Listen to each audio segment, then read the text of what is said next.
Let's see if the Cubs, with a revised lineup today, are going to get back on the winning track against this Houston ball club, which is moving in on the Cincinnati Reds for the number 2 spot in that Western Division race. And Cincy, of course, is going to be the Cubs' next opponent, starting here tomorrow with a single game, then a doubleheader on Wednesday. For Bill Burton and the Astros today, leading off will be the rookie, Terry Puhl, P-U-H-L. Puhl in left field. Enos Cabell will be hitting second, Cabell at third. Jose Cruz will be in right field, Cruz batting third.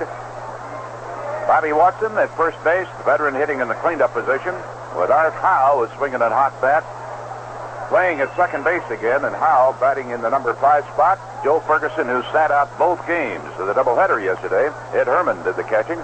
Ferguson will be behind the plate today, and he'll be hitting 6th with Cesar Cedeno in center field, and Cedeno batting 7th. Shortstop, Roger Metzger, batting in the 8th position, and Floyd Bannister, a left-hander with a record of 4 wins and 7 losses, the starting pitcher. For the Cubs, quite a shakeup. Jose Cardenal will be leading off, and Cardenal in left field. Larry Biittner will be batting second. Biittner at first base.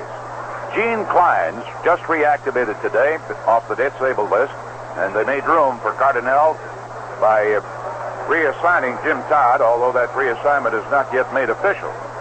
But Clines will be in right field. Gene hitting third. Jerry Morales in center field.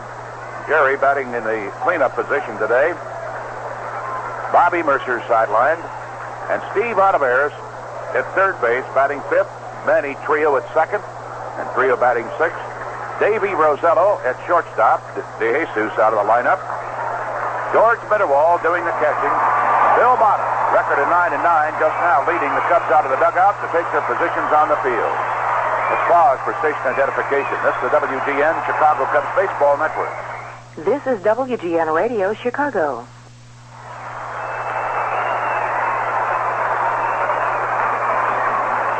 Plate umpire, Harry Wendelstedt.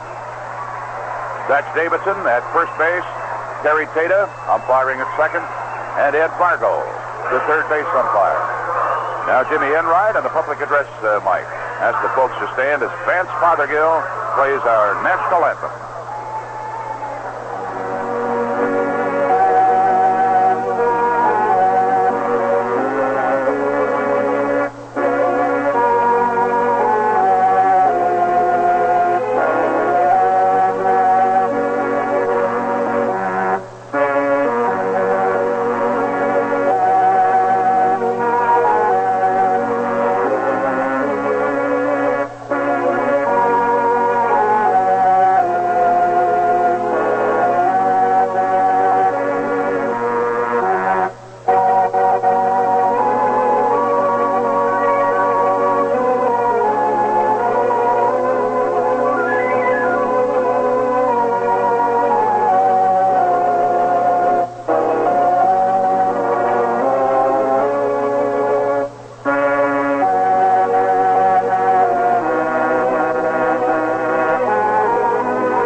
Let's see if the Cubs can make it more beautiful with a victory.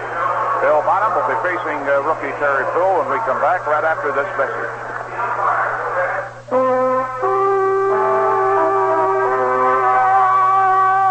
When you brew a beer in God's country, you begin with sparkling, pure Wisconsin spring water.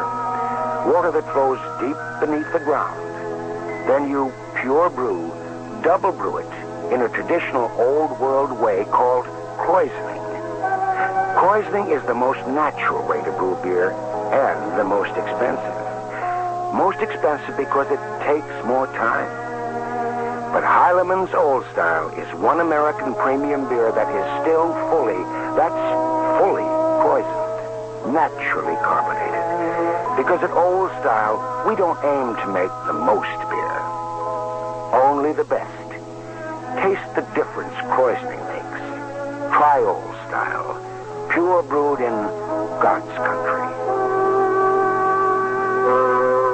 G. Harleman Brewing Company, La Crosse, Wisconsin.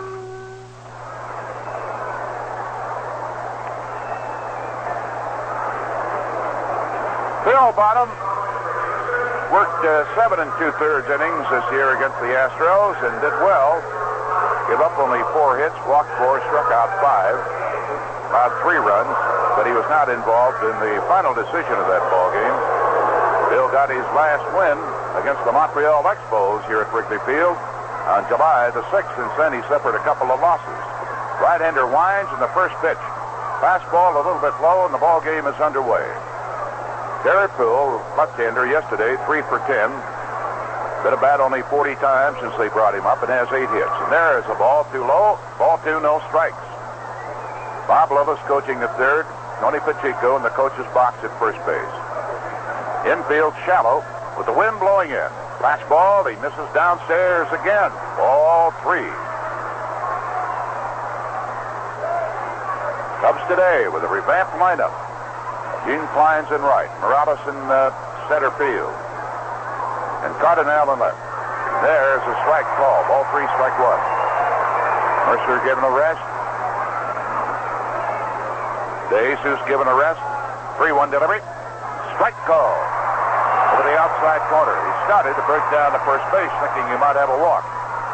The Bonham, after going 3-0, now has run the count full. Let's see if he can take care of the Houston Astros leadoff hitter. Wind up with the right-hander, the 3-2 pitch swung on. Ground ball, base hit through the hole in the left side of the infield. Terry Puhl is on with his 9th hit of the season in 41 at-bats. And his 4th in this series. That brings up Enos Cabell, tall, slender, long-legged right-handed hitting third baseman, batting .272. Cabell with 10 homers, 39 runs batted in, 2 of them yesterday.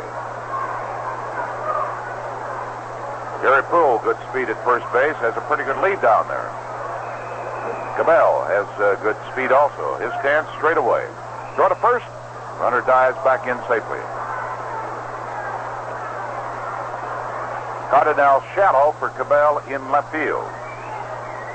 Morales playing him to full over in left center. Big gap between him and the right fielder, Gene Clines. To stretch the pitch.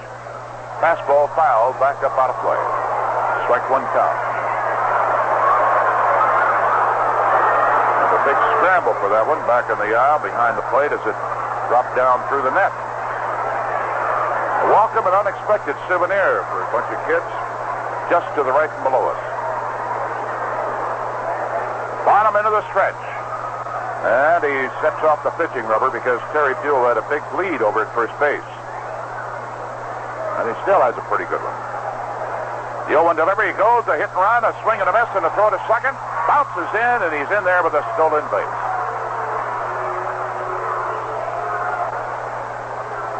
He threw his bat at that high outside delivery, trying to protect the runner, which he did. And Mitterwald's peg went bouncing into second base.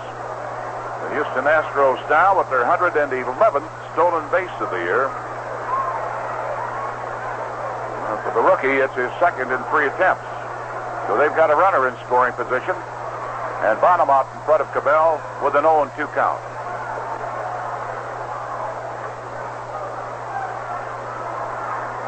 Bill studying the sign for quite a while. Now he's ready. Here's the stretch, the pitch. Fastball inside at the belt. Caused him to jump back out of the way. Ball 1, strike 2. They now move Morales more over towards straightaway center field, taking several steps over there. 1-2 pitch. Curveball swung on. He taps it out to the mound. Bottom throws to third. Runner is out at third base. As the rookie tried to advance from second to third on a one-hopper back to the pitcher. And that could be a very, very big break in the ballgame. One away, Cabell on to the fielder's choice over at first.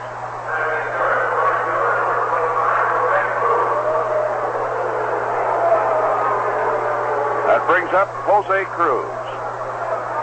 Cabell with 30 stolen bases in 43 attempts.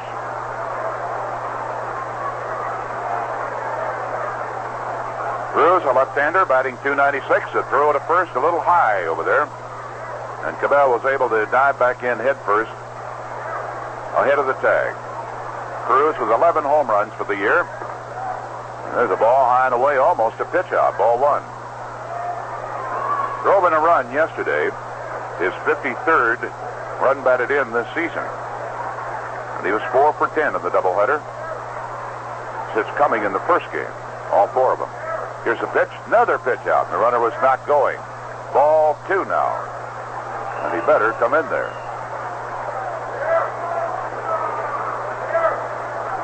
Starting with the 4th of July. Both the Pittsburgh Pirates and the Phillies have been closing ground rapidly. Here's a pitch. Gets under it, fouls it back out of play. Philadelphia, in that span, won 12, lost 7. They picked up 5 games in the Cubs. The Pirates won 15 and lost only 5. They have picked up 7.5 games. Go to first. A little better throw, and he darn near got him. Got his right arm in the bag just ahead of Biittner's tag. Big gap on the right side of the infield, of course, with Biittner having to hold that runner on. Throw to first. If he got that one down a little bit, he might have been able to get him. Ball 2, strike 1. Bonham's earned run average for the year, 4.24. And he still has only 1 complete pitching performance this year. That's in his first start of the year at Philadelphia. It's his 23rd start. Throw to first. Tipped it away that time, and he almost threw it away. Cubs and the Astros start today. Final game at Wrigley Field between these two teams. Even Steven against one another. There he goes. Here's the pitch swung on. Bouncing ball over the mound. Wheel has it. Sips in the bag. Throws to first. He is safe at second base. But they get the runner at first. Just missed getting Cabell, but he's got great speed, and he was going with it. A slow, high bouncer over the pitcher's mound. The trio got it. Lost the race to the bag by just an eyelash. So we missed the double play.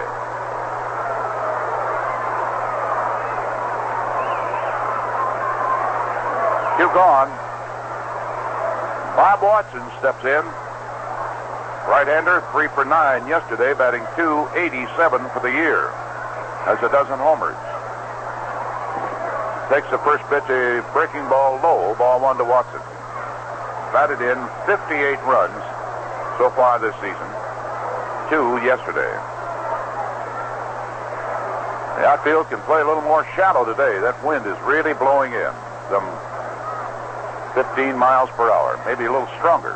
Curveball low. Ball 2. Morales is straight away in center field. And Cardenal kind of guarding the line. And he's shallow. Davey Rosello deep in the hole at shortstop on the edge of the outfield grass. Ball 2, no strikes to Bob Watson.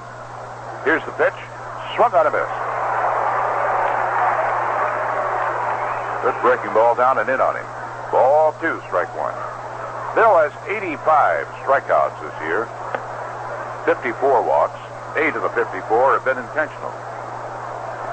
Given up just 10 homers. 2-1 delivery. Watson takes fastball, misses inside of it, above the knees. Ball 3, strike 1. And a clear blue sky. Wind has pushed all the clouds away. 69 here at game time. 2 out. Runner at second. 3-1 pitch. Misses downstairs. So Watson gets a base on balls, and that will bring up the hot-hitting Art Howe.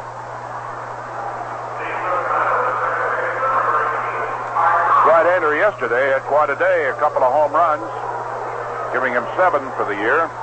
And he drove in 6 runs yesterday afternoon. Now has a total of 27 for the season. Batting average at .289. Right-hander, Burton had to know about him because he came out of that pirate organization where Burton had been. There's at first and second. They go. The pitch is strike. The throw to third. He is out to retire the side. So they run themselves out of the inning. Enos Cabell out by Mitterwald. Peg to Ontiveros. Slid right into the tag. So no runs, one hit. A walk in the inning, and one man left on the bases. At the end of a half inning of play, the Cubs come to bat against lefty Floyd Bannister. No score. Book that's bound to make the bestseller list. Their Summer Value Day circular is full of useful items that are the best sellers because they're such good values. Like the lightweight weed eater clippy trimmer for just $29.95. That trims an 8-inch path using specially treated fishing line. And the True Test 60-foot nylon reinforced vinyl hose for only $6.99. That strays long and flexible in all weather. True Value Hardware stores also offer the Hudson half-gallon Corda sprayer with an adjustable nozzle, an extension, and recharger. Get your free copy of the value-packed Summer Value Day circular from participating True Value Hardware stores. True Value Hardware is more than just a name. It's a way of doing business that means true value.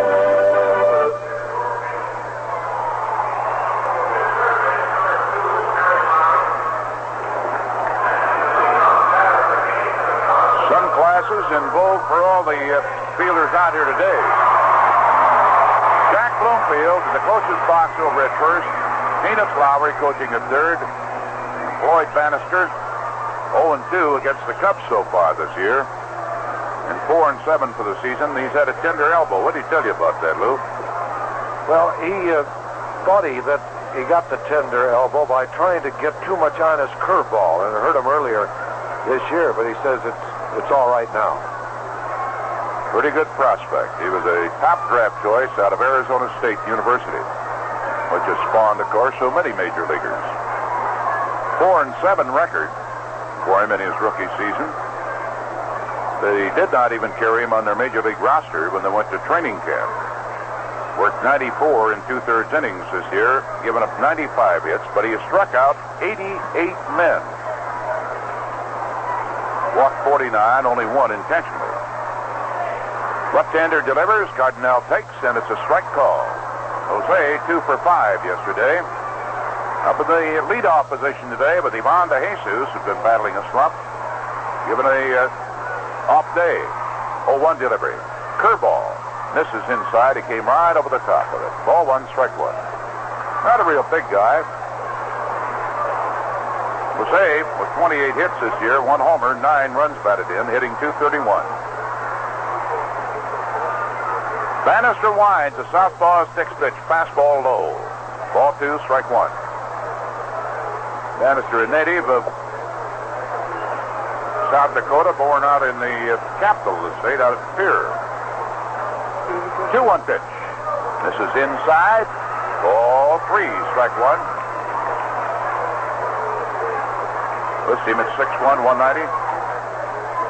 Just recently celebrated his 22nd birthday. 3-1 delivery. Swung on, and he hits center. It's a high foul, third base side. The wind, I think, is going to push it back out of play, and it does.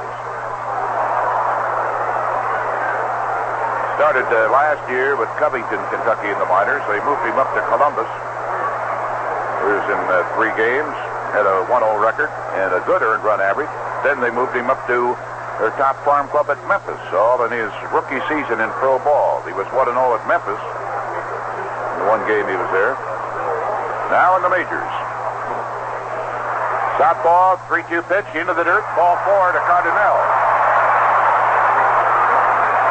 No score. Joe Ferguson, the big veteran catcher, going out to talk to his rookie.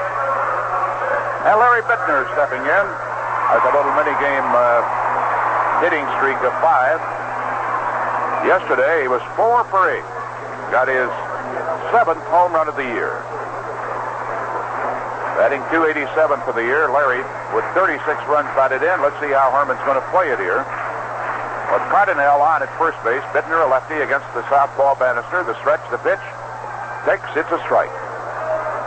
And Lowry flashes him another sign from the coach's box at third.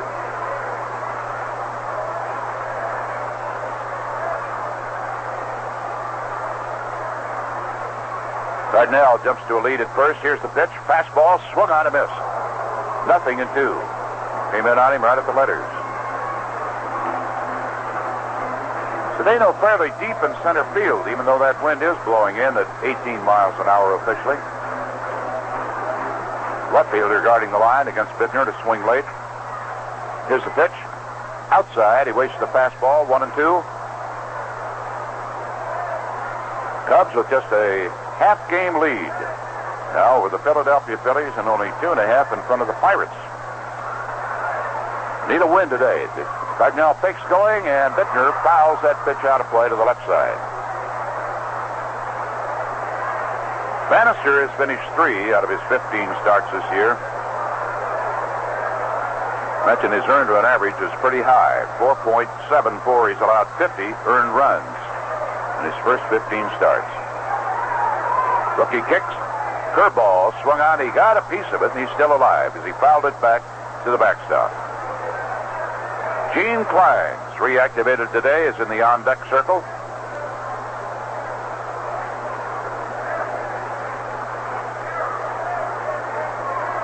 Cardenal now takes his lead at first base. 1-2 pitch. Fastball sails high. Ball 2, strike 2. Still leading the National League in hitting is Dave Parker of the Pirates. 338. His teammate Rennie Stennett, second baseman, batting 331. Second in the league. Go to first. Cardenal jumps back on safely.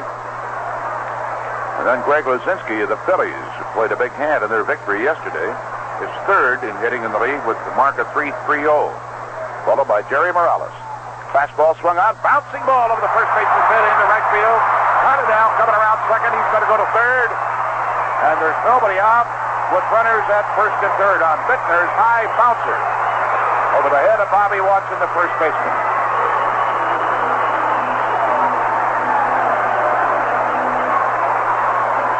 Bounce flew like it was off the AstroTurf. That's the way to get him. Jimmy Todd didn't see you in here. How are you? Got to talk to you in a minute here. Find out what's going to happen. Here's Gene Clines.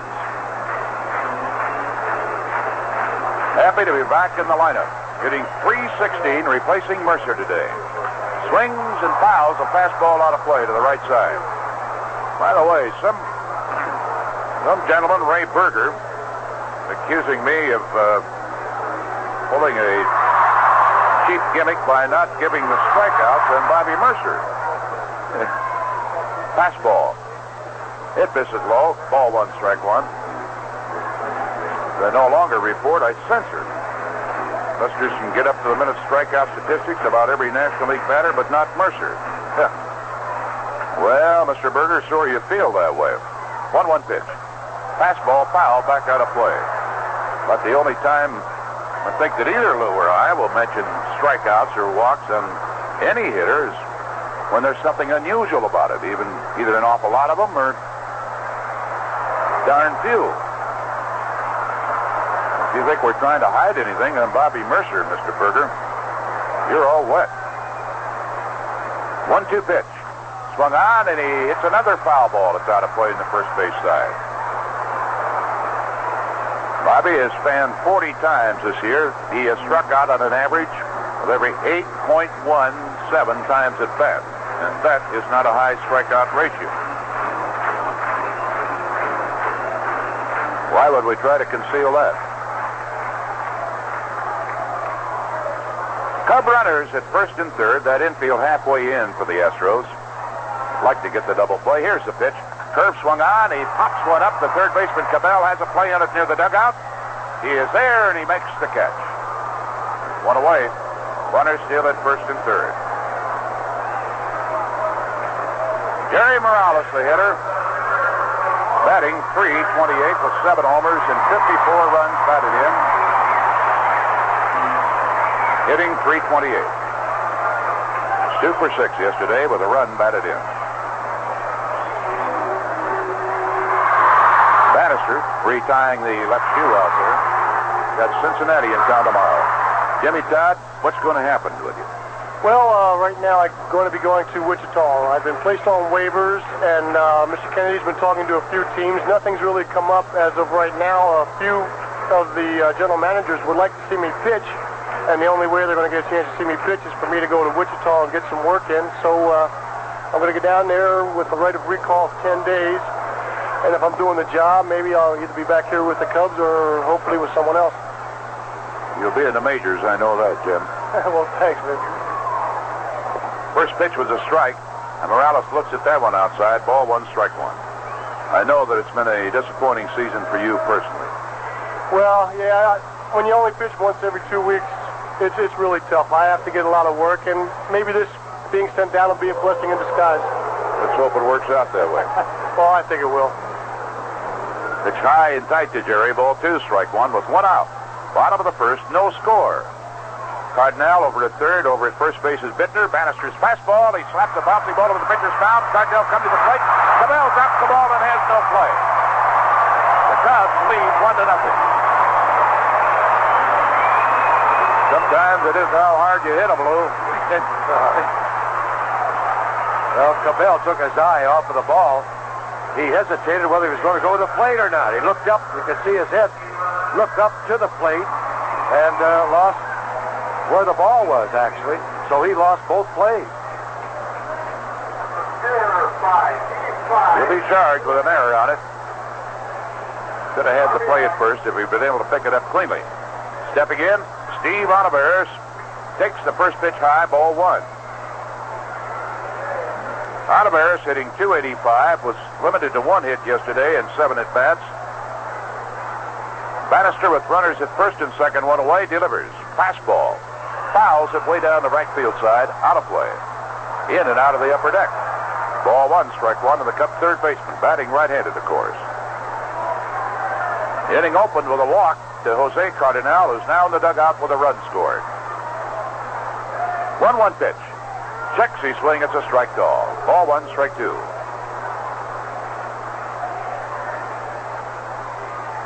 Biittner now in scoring position at second. Morales on at first base. Bannister's 1-2 pitch. Fastball, checked his swing, it's a little high. Ball two, strike two. Manny Trillo in the on-deck circle. They have Terry Puhl in left. Cesar Cedeno in center. Jose Cruz in right. Tom Watson at first, or Bob Watson at first. Art Howe at second. Here's the pitch. Swung on. He lets a high fly ball to the right fielder, Jose Cruz, coming over near the foul line. Crosses the line up against the wall. Can't quite make the catch. And credit Mother Nature with some help there, and there may have been a fan got a hand on the ball, but he did not appear to have reached out over the wall to cause interference. The wind blowing in from left field, about 18 miles an hour, pushed it into the boxes down there, just past the Houston Astros bullpen. As long as you don't get your hands out over the wall and your customer down there, they can't charge you with interference. So Ontiveros still alive with a count of 2-2. Here's a pitch. Fastball, fouled again. This time, no question about it. It's into the upper deck on the first base side.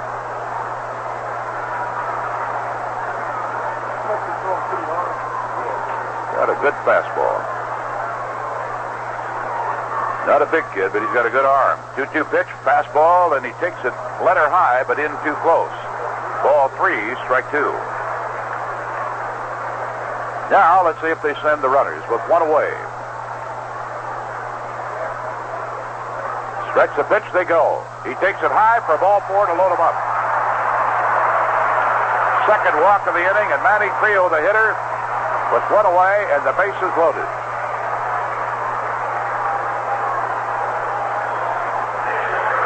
51 walks by Bannister now this year. Only one of them intentional. In 95 innings of work. So while he has an awful lot of strikeouts, he also has walked a lot of men.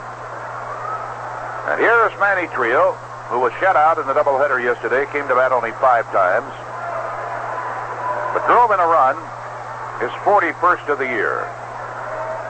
Manny batting .302 with 5 homers. Take a cannon shot to get one out of here today, especially into center field or left field. Bannister working from the stretch with the bases loaded. The first pitch. Breaking ball misses inside, ball one. This is the only daytime action scheduled in the majors today. Everybody else will be busy tonight. The stretch, 1-0 pitch, swung on, a high fly ball. The wind is pushing it in. Cedeno coming in, so's Cruz. Cedeno and Cruz, and it's Cedeno makes the catch. Here's the runner coming to the plate to throw to third. And Cedeno, they have had his footstep down there by Cruz as they had what appeared to be a minor collision. Now Cedeno getting up.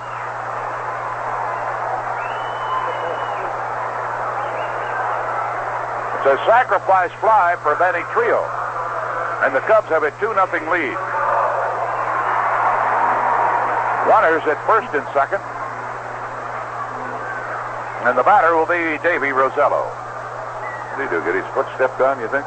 Yeah, that's what happened. That's an owie for about 2 minutes. Yeah. They keep him off the dance floor tonight. Not Cedeno. Davey Rosello, replacing De Jesus, takes the first pitch, a fastball inside, ball one. He's 8 for 45 as a hitter this year, with 1 homer among those 8 hits and 5 runs batted in. Good production. Really protects the plate. He swings and fouls that one out of play to the right side. Ball one, strike one. Game looks a little different up here, doesn't it, Jim? Yeah, it looks a lot easier from up here, I'll tell you the truth. It is. I'll tell you that, too. Looks like you sit up here and say, how can he take that pitch? How can he throw that ball? 1-1 delivery. Fastball, and he poured it right by him, a swing and a miss.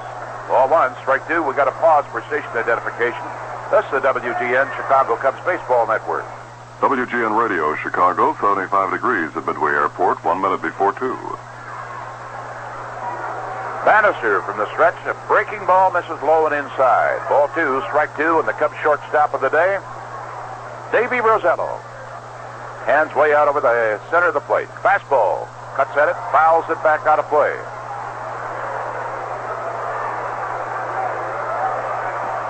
Bannister's wildness, you can check out with his statistics. 2 walks here in this first inning, as I mentioned. 51 now for the year, but he's hit 4 men, thrown 3 wild pitches. There's a swing and a foul ball out of play to the right side. But that's not surprising with a rookie. Good live arm. Runners at first and second, 2-0 Cubs, 2-2 pitch. It's a little off, but it misses high. Ball 3, strike 2 now. And the runners will be off with this pitch. It's a struggling first inning for the rookie southpaw, Floyd Bannister. Here's a stretch. Runners go. Swing and a drive down the left field line, but it is going foul. He was out in front of it. So it is still 3-2. Jim Floyd and Lou Boudreau, and we hope you're enjoying it this afternoon, and hope you'll be here tomorrow when the Cubs take on the Cincinnati Reds in a single game. And then a doubleheader against the Reds on Wednesday with a single game Thursday to close out the homestand. The 3-2 pitch. High for ball 4. Bases are loaded again. The third walk in the inning. That'll bring the skipper, Bill Burden, out there for a little counseling.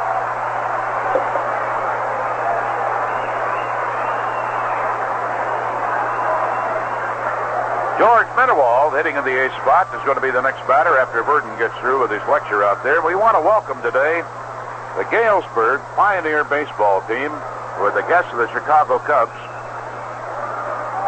Escort for them is Miss Ruth Petsy, P-E-C-S-I, from Galesburg. And all 25 members of the Galesburg Pioneers out here this afternoon. The brothers Russell, Paul and Rick of the Cubs,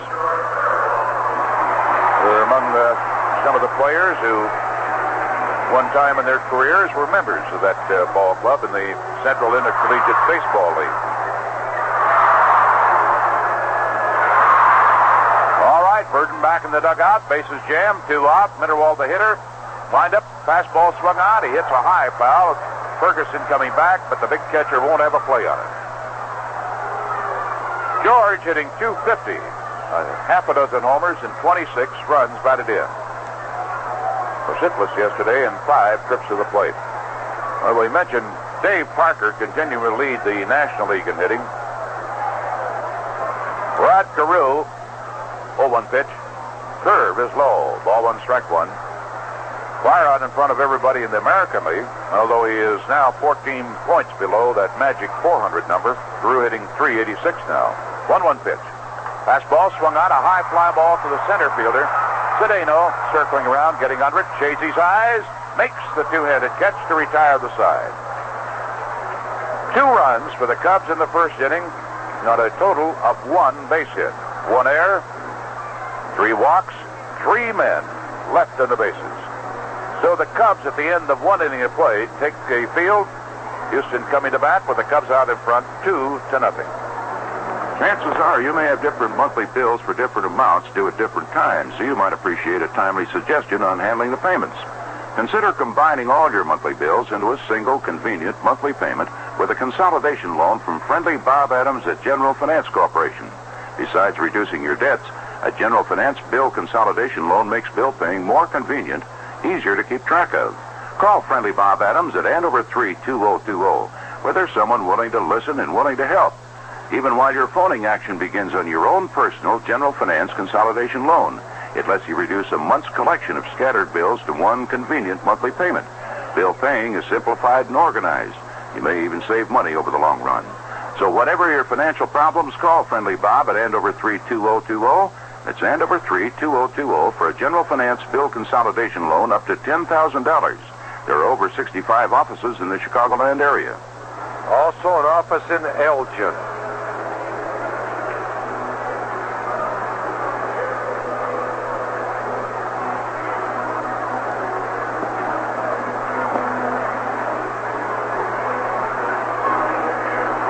George Mitterwald has the catching gear on now, back behind the plate. The birthday boy, McKelleher, celebrating his 30th birthday today, has been warming up on him.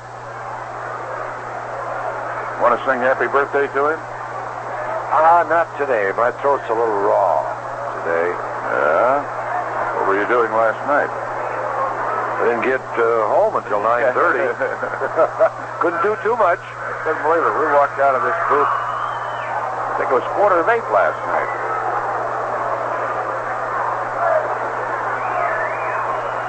Wouldn't have been such a long day, I think, if the scores had been reversed. It'd have been a real short day. Nothing lengthier than a doubleheader when the Cubs lose them both. Seems like it just goes on forever. Art Howe stepping in. He was in the batter's box in that first inning when, with runners at first and second, Cabell took off for third, and he was shot down to retire the side. A couple of running miscues by Houston in that first inning. First pitch of ball. There's a fastball, just misses. Ball 2. Rookie Terry Puhl, who had singled, stole second.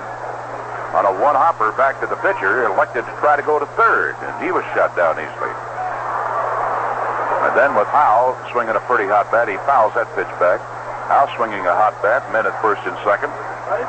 They took off, and Cabell was thrown out, and that was the inning. They helped the Cubs on 2 occasions. 2-1 pitch swung on, ground ball to Ontiveros, skips off his chest, onto the outfield grass behind third. And that is an error against the Cubs third baseman, Ontiveros. His 9th of the year.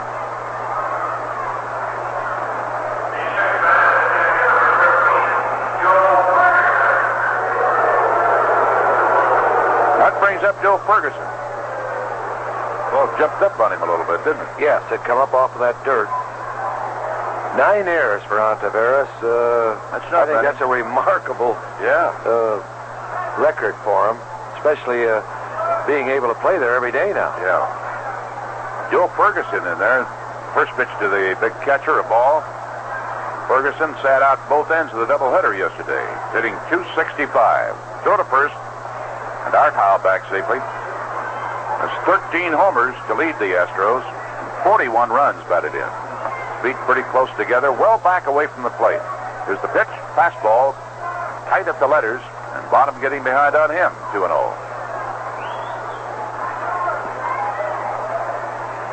Carew hitting .386. Boy.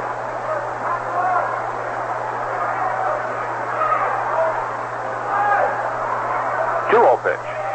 Fastball, he's high. Ball 3, no strikes. And Mitterwald's going out to give him a little lecture. Don't make it hard for yourself. Some of those pitches in there. I would like to see Carew hit 400 this year, Lou. By golly. It would be great. And from all the fellas that we've talked to, he must be an exceptionally great hitter. Yeah. Can bunt, can hit for some power.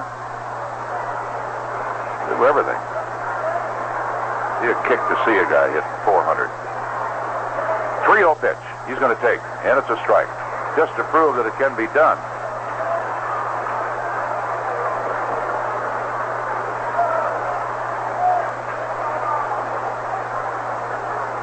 The stretch by Bonham, 3-1 pitch. Ferguson tries to check his swing. It was low and inside for ball 4, and apparently held up in time. No appeal on that one.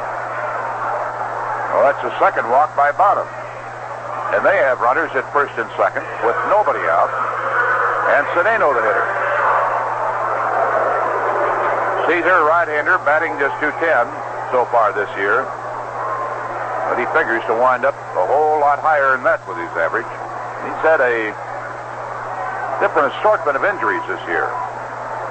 Drove in 2 runs yesterday, giving him 25 for the season. That's 4 homers. 30 stolen bases. 30 for a .210 hitter. That is remarkable. Goes after the first pitch and fouls it into the box seats way back on the first base side. Strike 1 count. I wonder who, if at any time in his professional career he has hit as low as he is in the batting order in this series. I'd have to doubt it. Rocky's always right up there near the top. Bottom stretch. Fastball swung on. He bounces it foul. It comes back into the seats on the first base side.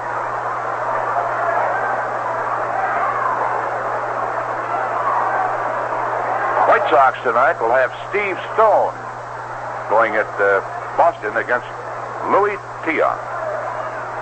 Was struggling this year. The veteran Tiant, 6 and 7. Curveball, half swing, and a 1-bouncer to the second baseman Trillo. Over to Rosello, and the relay pulls Biittner off the bag. No double play again. And that's one thing we have not been getting with the consistency we were, Lou, first 3 months of the season. Well, this is true. When you have the opportunities to make a double play, you have to make them and keep yourself out of an inning. Of course, with Cedeno at bat, Rosello was playing him in a normal position, so he had a long ways to go to get to second base, and the timing was off when Trillo's throw reached him.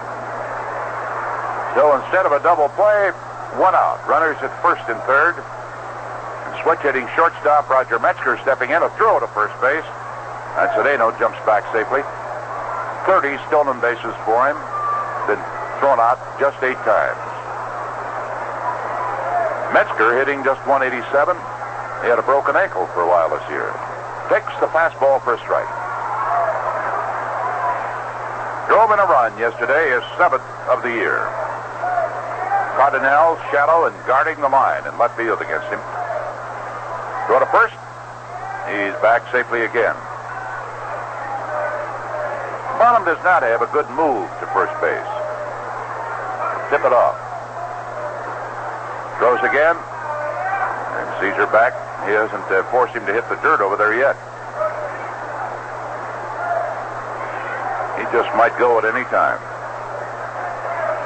There he goes. Here's a pitch swung out and fouled over the first base side on a line with a plate in third with a hit and run on. 0-2. Could use a strikeout here. The pitcher due up next. And Bannister is a very good hitting pitcher.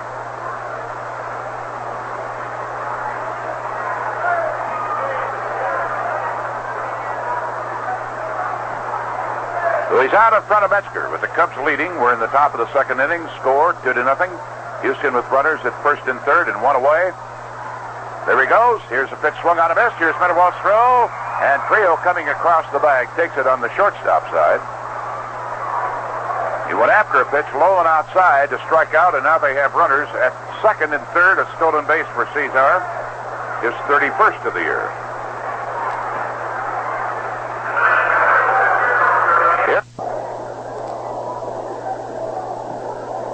So he's out in front of Metzger with the Cubs leading. We're in the top of the second inning. Score 2-0.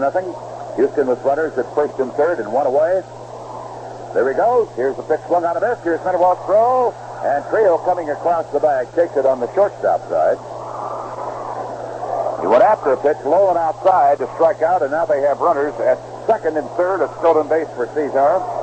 His 31st of the year. Here's Bannister, left-handed hitting rookie pitcher. He's a good hitter, batting .258. With a run batted in, he has 8 hits.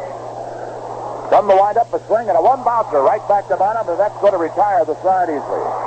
They threaten again, but do not score. No runs in the inning, no hit. An error, a walk, 2 men left. Out at the end of 1.5 at Wrigley Field, where the sun is shining brightly and the wind is coming in off the lake.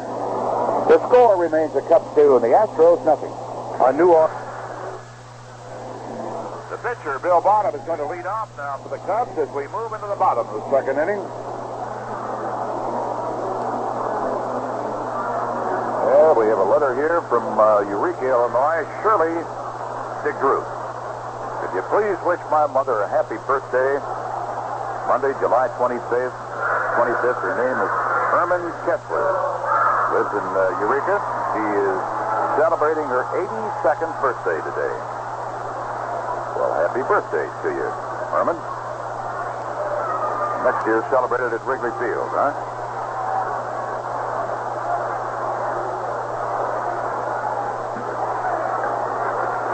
Bill Bonham, wearing number 33, stepped in. He's trying today for his 10th win of the year.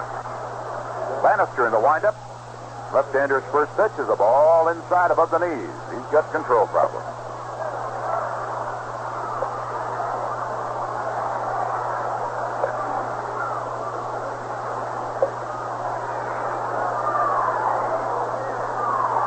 Tomorrow, Senior Citizens Day.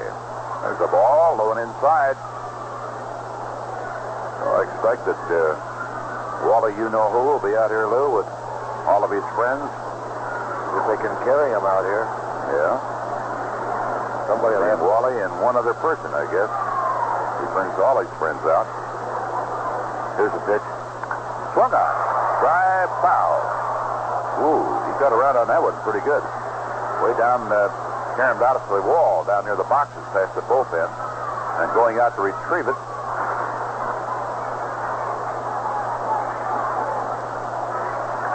See who that is. There's one goes foul down the right field side. Bonham taking some pretty good cut. Shook him up in the Houston dugout with that one. Wind up 2-2 pitch. Fastball swung on, base hit. Well, they hit 2 solid foul balls, and this time he drives one past the third baseman, Enos Cabell. That's Bill's 9th hit of the year. And here is Jose Cardenal, who led off the first inning, drawing a base on ball. And scores. Cubs with a pair of runs in the first inning. With only one hit. There were 3 walks and an error. He faked the bunt, and he was going to swing and took the pitch high. Ball 1.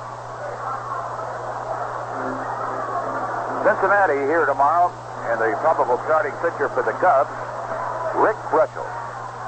1-0 pitch. Swing and a miss, and Bonham is caught between first and second. The throw to second, the throw back to first. He slides. He is in there safely. Pretty good footwork. The throw to Metzger from the catcher, and Bonham, as soon as Ferguson made the throw to second, reversed direction, went tearing back into first base. Metzger's throw was high. Watson in to leap for it. And Bill went in with a hit first slide. Got the windbreaker out, and it's pretty well muddied up. As are the trousers, but he is still on base. Ball one, strike one. Bannister's pitch. Curve for strike on the inside corner. Freddie Norman done a fine job for the Reds this year. A left-hander is ready to go against Rick Russell here tomorrow, and Tom Seaver is scheduled to pitch in one of the games Wednesday. Here's the pitch. Fouled. It's out of play over to the right side as Bannister hit Jose right in the fist with that one.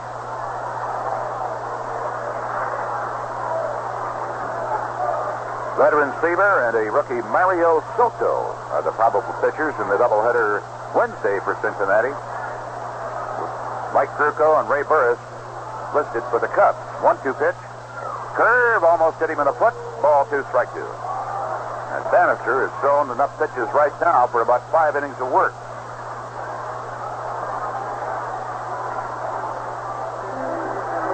Tomorrow, Senior Citizens Day, if you're 65 or older, come on out. You get in for just $1. There's a swing and a miss. Got him with a breaking ball. So Jose strikes out. Bonham still at first base. And that is Bannister's 89th strikeout this year. Here is Larry Biittner, who bounced one over the head of the first baseman Watson, sending Cardenal to third in the first inning.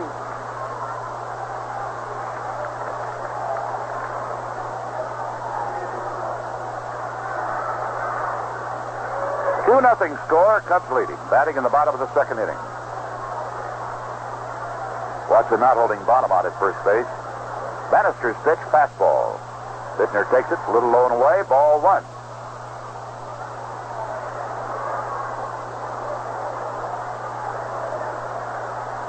We close out the homestand Thursday.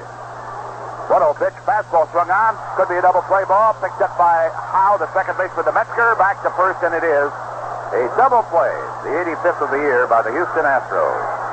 Howe to Metzger to Watson. And the Cubs in the second inning go out without a run. 1 hit, nobody left in the bases. So at the end of 2 at Wrigley Field, it's still the Chicago Cubs 2 and the Houston Astros nothing. We're looking forward for you. With a touch of Hyatt in everything we do. Like the passport book we give you at every Hyatt hotel to make checking out quick and easy. When you go to Washington, stay on Capitol Hill at the Hyatt Regency Washington, next to the U.S. Capitol, and 15 minutes from National Airport. And close to all national museums and landmarks. Want to do some lobbying? Try the hotel's Atrium Park lobby. And be sure to dine at Hugo's, the gourmet rooftop restaurant. Going to Detroit? Need a great convention hotel, equidistant to the airport, downtown Detroit and Southfield? Need a hotel with 2 ballrooms and 18 conference suites? You need the Hyatt Regency Dearborn. We've even got a people mover to Fairlane Town Center's shops, theaters, and restaurants. And a nightclub with headliners like Phyllis Diller, Sarah Vaughan, and Lou Rawls. We're looking forward for you. With a touch of Hyatt wherever you go. For reservations worldwide and toll-free, call 800-228-9000 or your travel agent. We're looking forward for you.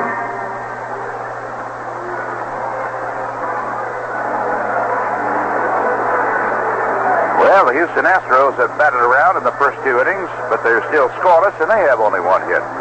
Seems like there's been somebody on base every time you look up here, Lou. Well, we don't want that because usually the old saying goes, if you put them on base, eventually they'll score. Yeah, maybe Bonham can settle down now and start getting out in front of these hitters. Vince Lloyd and Lou Boudreau here with you. And Al Aldridge, your engineer, forgot to bring the tomatoes with him today. And Bill Zuber walked into the booth. Left the restaurant in Amana, Iowa again, huh? Vacations during the winter in Florida. Vacations at Wrigley Field in the summertime. What some old ball players do. And others work. That's your cue. That's right. Here's Bonham's first pitch to Puhl. He fakes a bunt, takes the curveball for a strike. Puhl opened up this ball game with a single to left. He has the only hit off Bonham thus far. Cubs out in front, 2-0. There's the fastball low. 1-1 to count. Both pitchers have thrown quite a few pitches already in this ball game.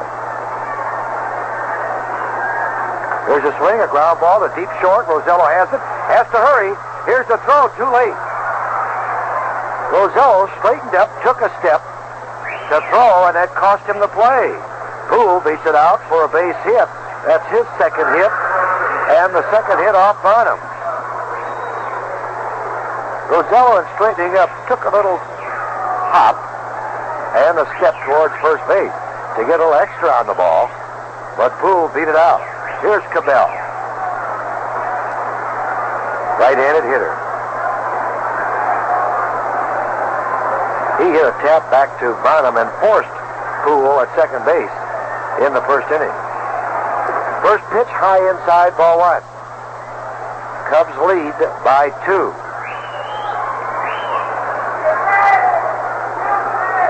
Cabell gets his sign from Lillis, the coach. Bonham gets his sign from Mitterwald. Here's the throw to first, and Biittner has to make a leaping one-handed catch, and he dropped the ball out of the glove, but he prevented it from going into the Houston bullpen.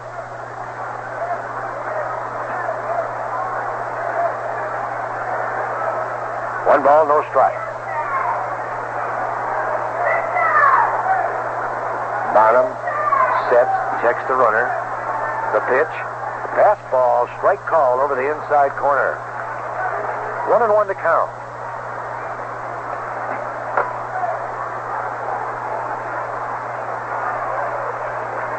Cubs play Cabell straight away. Morales shading into left center just slightly.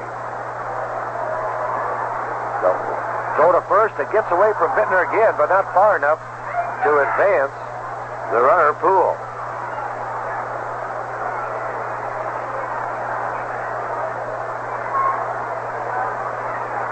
Bonham trying to keep these speedsters of the Astros close to first base. The 1-1 pitch. Cabell bunts down the third baseline. Ontiveros charges the ball. Gloves it two-handed. Throws to first in time. Cabell is out. He was bunting for a base hit, but he bunted it just slightly too hard, and they're going to credit him with a sacrifice, which advances Puhl to second base. Now here's Cruz at bat. Cruz grounded out to Trillo in the first inning. Cubs lead 2-0. Top of the third inning.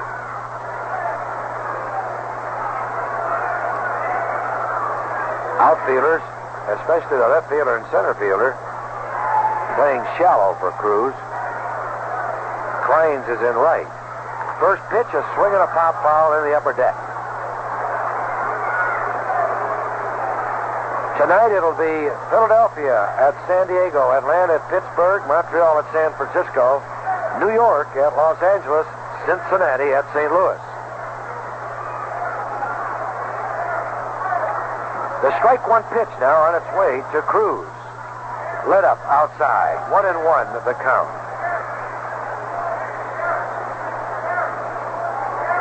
Each team with 2 hits, but the Cubs have the all-important 2 runs on the board. Puhl with a lead off second base. Rosello sneaking in behind him. The pitch to Cruz, swing a ground ball to Rosello. He has it. Fires to first in time to get Cruz for the second out. Puhl remains at second base. 2 outs now, and here's Watson at bat. Bonham was very careful with Watson in the first inning and walked him.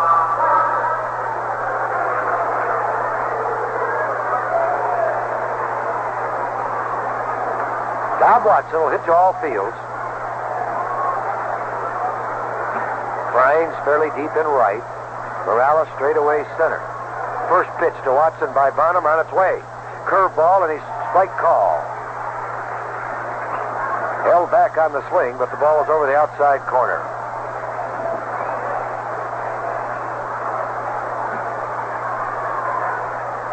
Powerfully built right-handed hitter.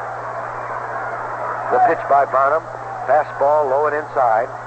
1-1 to count.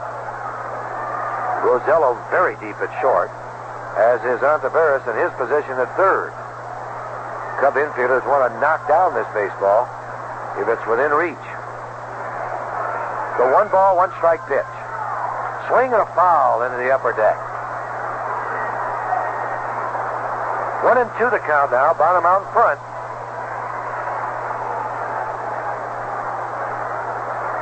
Wind continues to blow in directly from center field. Here's the 1-ball, 2-strike pitch by Bonham. Fastball swing, line drive, right field curving. Clines is there and gloves it for the out. Ball was hit well, but Clines played the slice perfectly and caught it for the out. 3 outs in the third inning, no runs, 1 hit. 1 man left on base. The Astros have left 4 men on now in 3 innings. At the end of 2.5, Cubs 2, Astros nothing. You may not believe this, but I'm 2 years old, and already I've been ravaged by dirt and sun and rain. You see, I'm a 2-year-old black vinyl car top, and already I've become dry and brittle. Why, I've even turned prematurely gray. But a few seconds ago, my owner started smoothing on something he says is a fountain of youth in a can. Turtle wax, blacktop wax. He's caressing every part of me with a soft sponge applicator. Ooh, that feels so good. Hey, wow, I'm getting soft and supple just like before. And gee, my pretty black color's coming back. Oh, that tickles. Oh, tickle me again, Dad. Turtle Wax Blacktop Wax puts the black back. And Turtle Wax Neutral Vinyl Top Wax renews white or colored vinyl tops.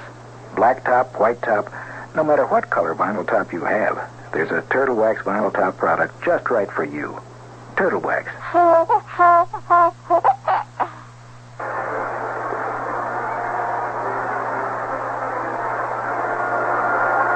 Before Clines steps into the batter's box, let's pause 5 seconds for station identification. This is the WGN Chicago Cubs Baseball Network. WGN Radio Chicago, 75 degrees, officially at Midway Airport at 2:29. Gene Clines in right field for the Cubs today. Popped out to Cabell in foul territory, first time at bat. Leads off the third inning with the Cubs leading 2-0. Morales will follow Clines and then Ontiveros. Floyd Bannister on the mound. First pitch, fastball, high, ball 1. He's no relation to Alan Bannister of the White Sox. There we see Butch Calloway, ex-White Sox, Detroit second baseman, walking about. Here's a line drive into the corner, down the left field line, fair ball, it goes up against the wall. Clines will go into second base with a stand-up double. That is his 7th double of the year, and he opens up the third inning with the third hit off Bannister.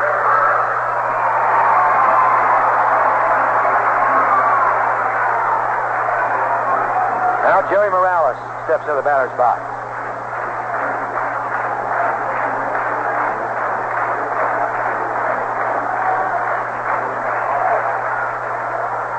The first pitch, curveball, high, ball 1.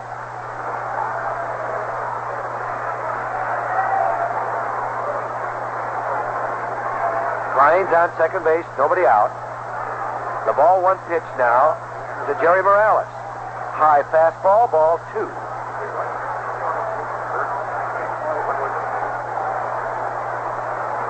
Morales was credited with an RBI in the first inning when Cabell booted his ground ball. Jerry takes a strike over the inside corner. 2-1 the count. In the American League, the White Sox will be at Boston tonight. Toronto at Detroit, Texas at Cleveland, Oakland at Minnesota, Milwaukee at Baltimore, curveball inside, 3-1. And Kansas City at New York. 3-1 on Jerry Morales. The pitch. Swing and a line drive foul into the stands right behind the Cubs dugout. Bullpen. Full count. 3-2. Bannister has his sign from Ferguson. The pitch. Curveball, it's high. Morales walks, and now Wright, the pitching coach, comes out of the dugout to have a chat with Bannister. That is his 4th walk in this ball game. Puts runners on first and second for the Cubs. Nobody out. Ontiveros the hitter.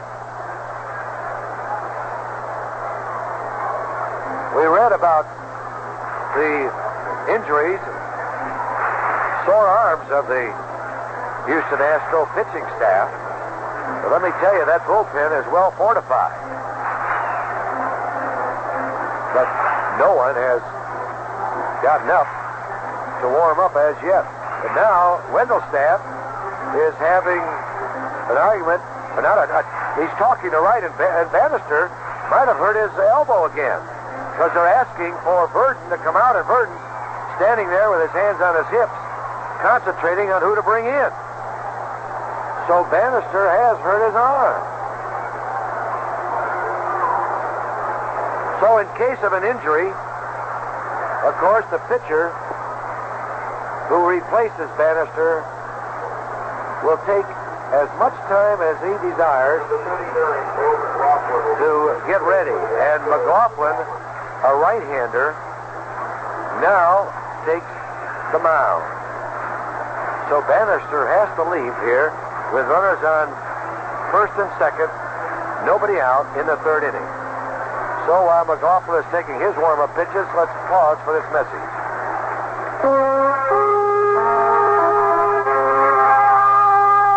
When you brew a beer in God's country, you begin with sparkling, pure Wisconsin spring water. Water that flows deep beneath the ground. Then you pure brew, double brew it in a traditional old world way called poisoning. Poisoning is the most natural way to brew beer and the most expensive. Most expensive because it takes more time. But Heileman's Old Style is one American premium beer that is still fully poisoned, naturally carbonated. Because at Old Style, we don't aim to make the most beer, only the best. Taste the difference poisoning makes. Try Old Style, pure brewed in God's country. G. Heileman Brewing Company, La Crosse, Wisconsin.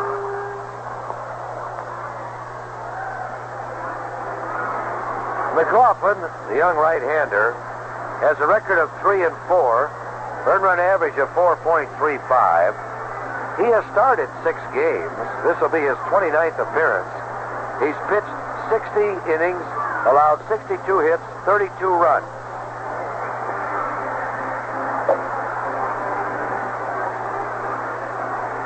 Right-hander, of course, will take as much time as he desires.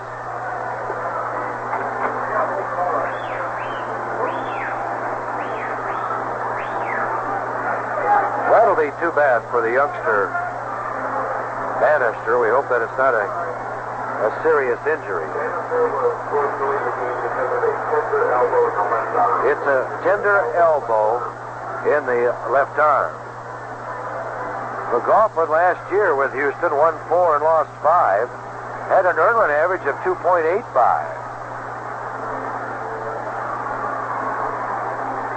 He pitched in Memphis, where he had an 8-9 record. Started at Memphis, and then he was recalled by Houston. He's only had 1 season in the major leagues. With the White Sox taking on Boston tonight, White Sox enjoying a 4-game lead over Kansas City, they have to be in New York. So that will be a battle there. Minnesota, after winning a doubleheader yesterday, finds themselves 5 games behind the White Sox. But it's a 3-team race in that Eastern Division in the American League with Baltimore, Boston, and New York playing musical chairs. Baltimore leads Boston by 1 game, the New York Yankees by 2.5. Getting over to the National League, our division, of course, St. Louis still hanging in there. St. Louis now trails the Cubs by 6.5 games. There's a lot of games left. Philadelphia in second place, a half a game behind. Pittsburgh now only 2.5 games behind. The Dodgers, even though they had a long losing streak at home,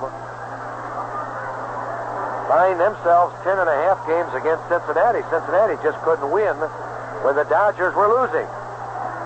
Cincinnati had a great opportunity to pick up 3, 4, 5 games if they'd have put together a winning streak. But they couldn't do it. Consequently, the Dodgers still holding on to a 10.5 game lead. And Houston in third place, just a half a game ahead of the Giants. Houston 15 games out. San Francisco 15.5, followed by San Diego and then Atlanta.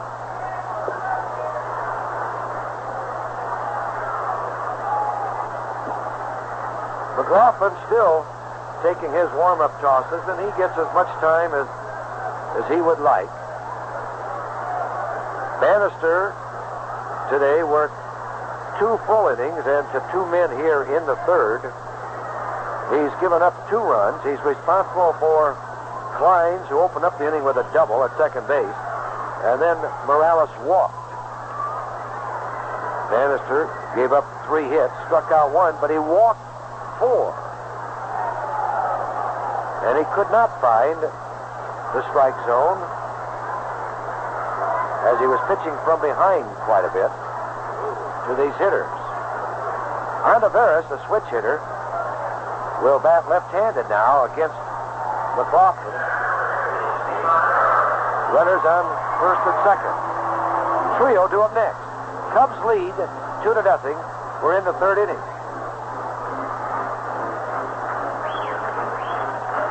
Watson playing in front of the base runner at first base. Cabell just off of the infield glass at third. McLaughlin is ready. First pitch on its way. Fastball low, ball 1. Ferguson, the ex-Dodger, doing the catching.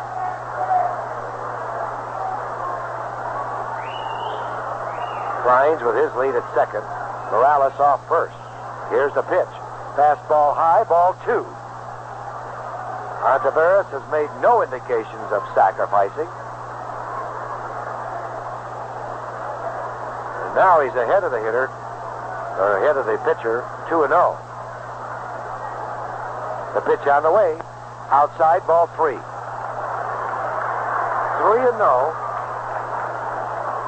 To Ontiveros with nobody out. This could be the inning that the Cubs put this game away. Here's the pitch. Ball low. The bases are loaded. Nobody out.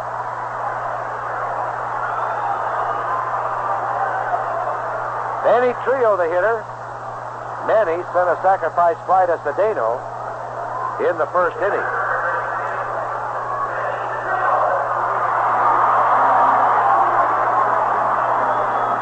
Houston infielders playing back for a double play. All except Watson, who is going to go to the plate. Cabell may go to the plate also with a ground ball hit to him. Watson now moves back to a normal position at first.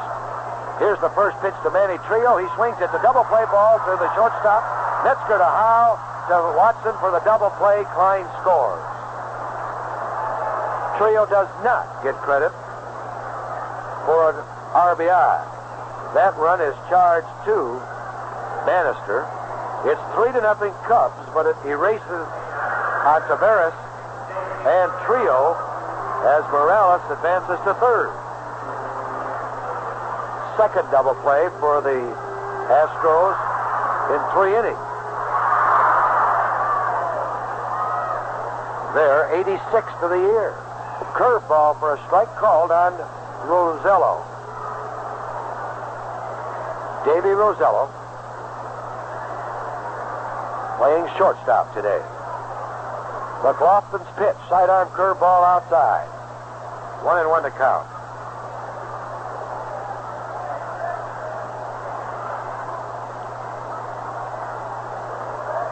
Morales with a lead off third. Here's a pitch. Swing and a ground ball foul.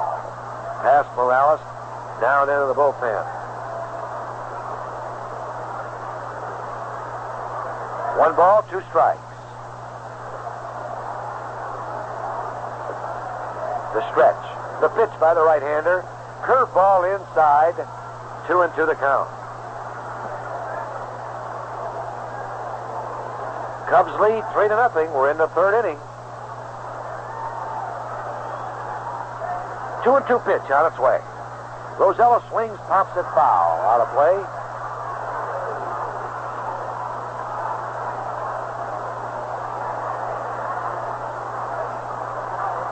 Count remains 2-2.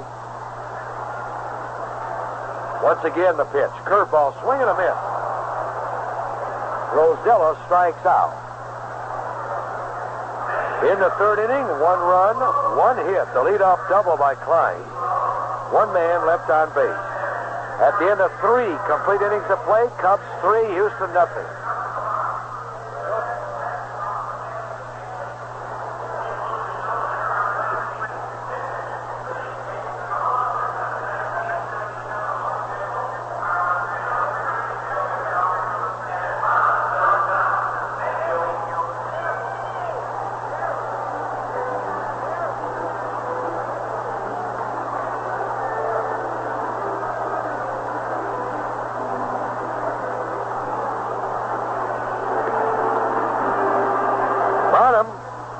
On the mound now with a 3-0 lead. Cincinnati comes to Chicago tomorrow for a single game and a doubleheader on Wednesday and a single game on Thursday. Philadelphia goes to Los Angeles for single games on Tuesday, Wednesday, and Thursday. So if the Cubs can keep that Cincinnati ball club in a slump, we might be able to regain a couple of games lead on those Philadelphia Phillies. Houston goes to Pittsburgh.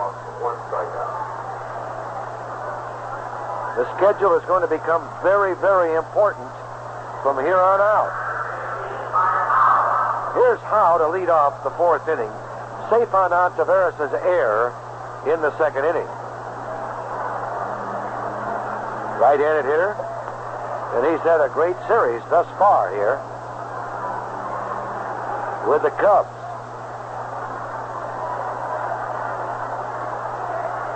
First pitch on its way. Fastball popped up, but the wind will carry it out of play. Strike 1 to Howe. He'll be followed by Ferguson and then Cedeno. Bonham gets his sign. Now shakes off the sign. And here's the pitch. Fastball for a strike call. That ball missed the glove of Mitterwald and hit him solidly. That ball was a strike. Mitterwald must have lost that ball some way, and he's really angry. He throws his glove aside. That ball hit him, I think, right in the leg. And it was a fastball thrown by Bonham. I don't know whether it was crossed up or not. Bonham did shake off the sign and rubbing the glove on his below the belt once. Now, whether that adds to the sign or subtracts or changes it, I don't know. But Mitterwald looked as if he might have been crossed up. It was a sharp breaking curveball, and maybe that's what he was not looking for. It seemed to come down. I thought the ball was a fastball. It looked like it broke down sharply. Just looking at it. And it came down, hit him on the leg.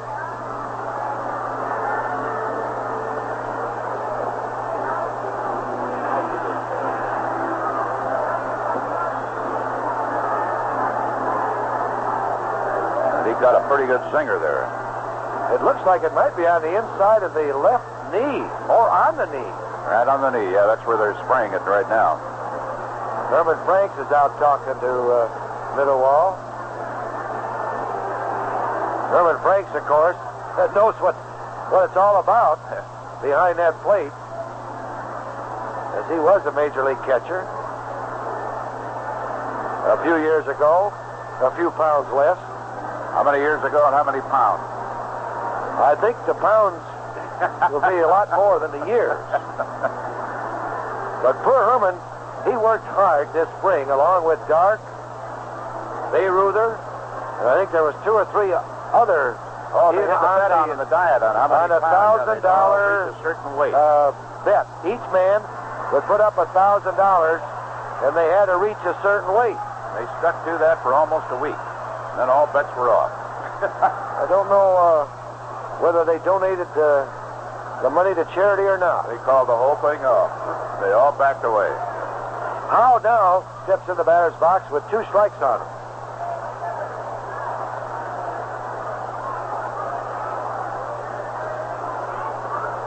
Mitterwald, back of the plate, ready. Gives the sign out, and here's the pitch. The curveball, swing and a miss.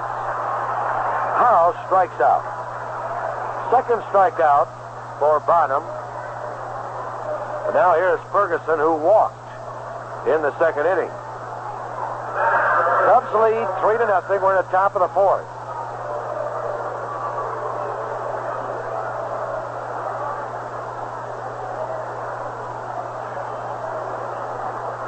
Bonham waiting for Ferguson to get set. He does. And now here's the first pitch. Curveball for a strike call. 0-1 the count on the right-handed hitter. There's a swing, a ground ball to Biittner. He has it to his right. Throws to Bonham beautifully for the out. The ball was hit sharply to Bittner's right, the glove hand. And he gloved it one-handed, turned, and fired to Bonham, covering first. 2 outs. And now here is Cedeno.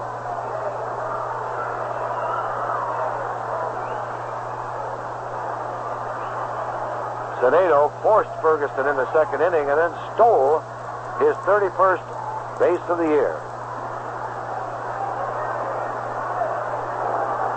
2 outs, nobody on base.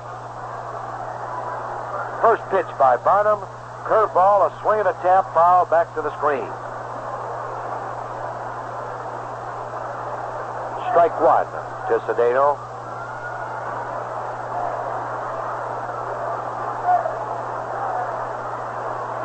Strike 1 pitch, another curveball. That one's tapped down to Biittner. Stay fair. It does. He grabs it, stumbles over the base, but gets up and tags the base to retire Cedeno. 4th inning, no runs, no hits, nobody left on base for Houston. At the end of 3.5 innings of play, Cubs 3, Houston nothing. The leader of the bands at True Value Hardware stores does more than play music. The General Electric 7-band portable radio will play AM and FM music, and it also lets you monitor CB calls. Hear your favorite TV show, public service information, aircraft communications, plus instant weather reports. True Value Hardware stores also offer the GE 3-band portable radio, and it lets you hear AM or FM music and listen to your favorite TV show on VHF channels 2 through 13. Choose the leader of the bands, the GE 7-band portable radio, or choose the GE 3-band portable. They both run on house corridor batteries, and they're just part of the complete selection of General Electric radios that you'll find at participating True Value Hardware stores. True Value Hardware is more than just a name. It's a way of doing business that means True Value.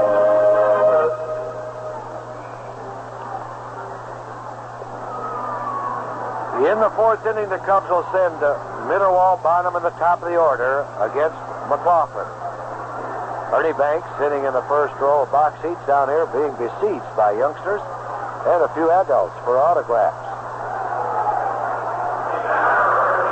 He has quite a traffic jam beside him. Now here's Mitterwald. Flied out to Cedeno in center field to close out the first inning when the Cubs sent 8 men to the plate to score their 2 runs. Curveball low by the right-hander, ball 1. Bannister had to leave in the 3rd inning with a tender elbow. Fastball high inside, ball 2, no strikes. Bonham due up next.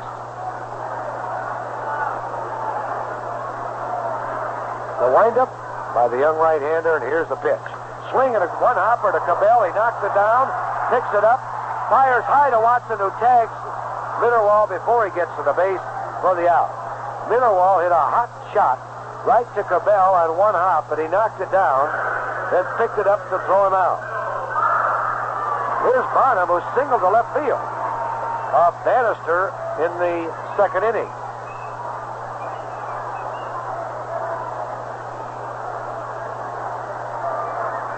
First pitch. sidearm curveball that gets clear past Ferguson and goes back to the screen.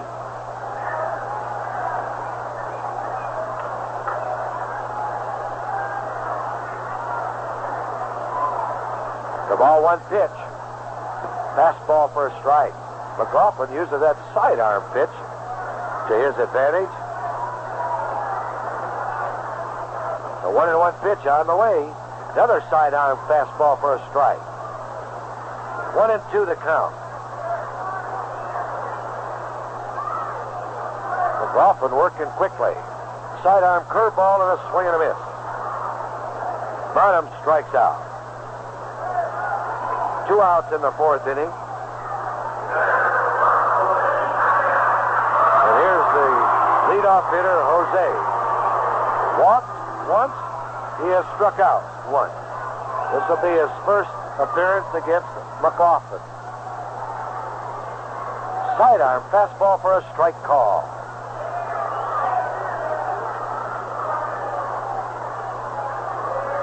Jose leaning over that plate. Strike one pitch on the way. Overhand fastball outside. 1-1 to count.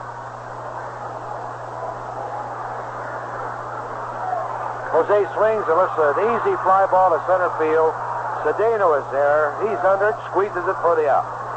Cubs go down 1-2-3 in the 4th inning. No runs, no hits, nobody left on base.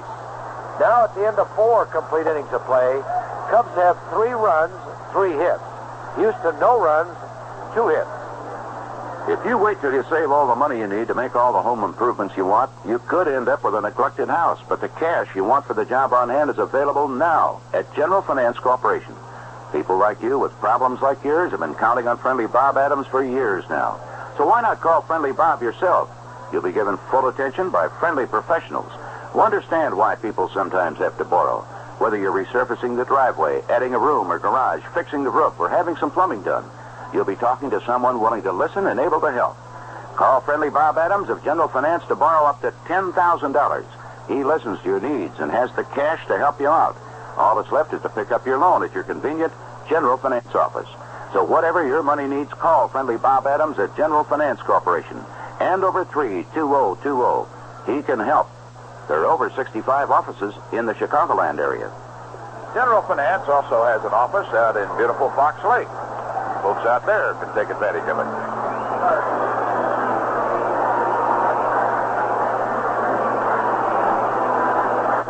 Oh, what a perfect day. After the blistering heat we've had here, we have this wonderful breeze coming in off Lake Michigan. Clear blue sky, delightful. And as Herman Franks was saying before the game, if we can keep that wind blowing in for the next 3 days, maybe we'll be all right. Here's the first batter trying to bunt, gets it out in front of the plate. Mitterwald picks it up and throws him out at first base. Nice play. Roger Metzger dropping a bunt on the very first pitch. Pretty good one. Mitterwald jumped out there in a hurry, grabbed the ball about 2 steps out in the grass in front of the plate, wheeled and fired a perfect strike to Biittner. So Metzger is kept off the bases.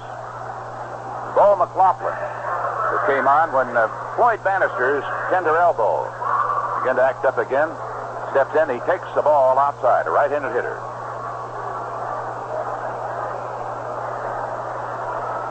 Wind up, fastball. Strike called in the outside corner.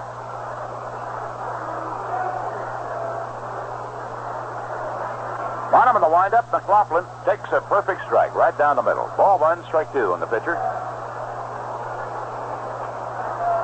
Well, little leaguers here today. 1-2 delivery. Curveball for strike 3 call. Heading back and away from the plate on that one, and it broke in perfectly. That's the 3rd strikeout of the day by Bill, and it brings up the rookie, Terry Puhl, PUHL. Brought him up from Memphis where he hit .266 this year. And he is 2 for 2 today. Left-handed batter. Young man just turned 21. Wind up, first pitch. Takes a fastball outside. Good day for the Chicago Women's District Golf Association Championship Tournament. 1-0 pitch. Checks his swing. It's a strike call. The breaking ball, 1-1. Going on out at the Exmoor Country Club in Highland Park with the qualifying matches today. And then they'll have matches tomorrow through Friday. And the ball a little bit low, ball 2, strike 1.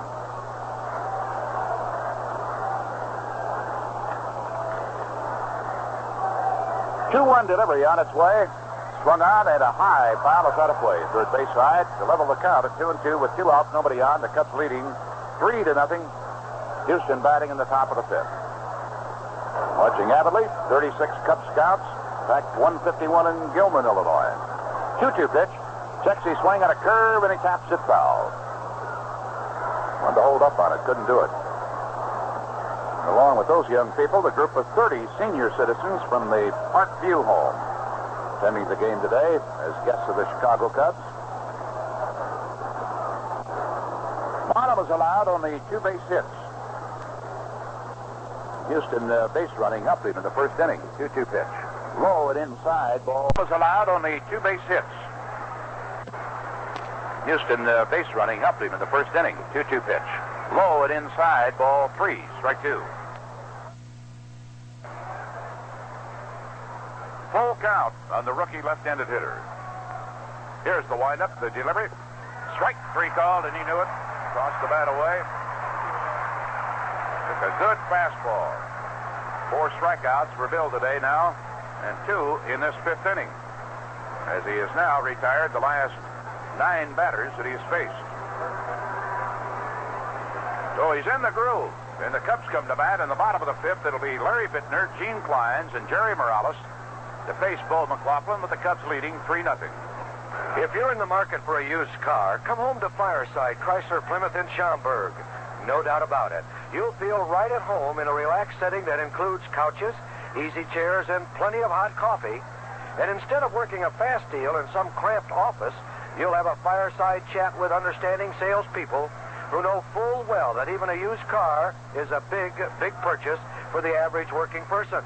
Best of all, every Fireside used car is thoroughly inspected. They take a lot of autos in trade, but only the cream of the crop are offered for resale. So if you want a safe, dependable auto at a price that'll keep you safely within your budget, come home to Fireside Chrysler Plymouth. They're located on Gulf Road, just west of the Woodfield Shopping Center in Schaumburg. Now remember, if you buy a used car from Fireside, there's no doubt about it.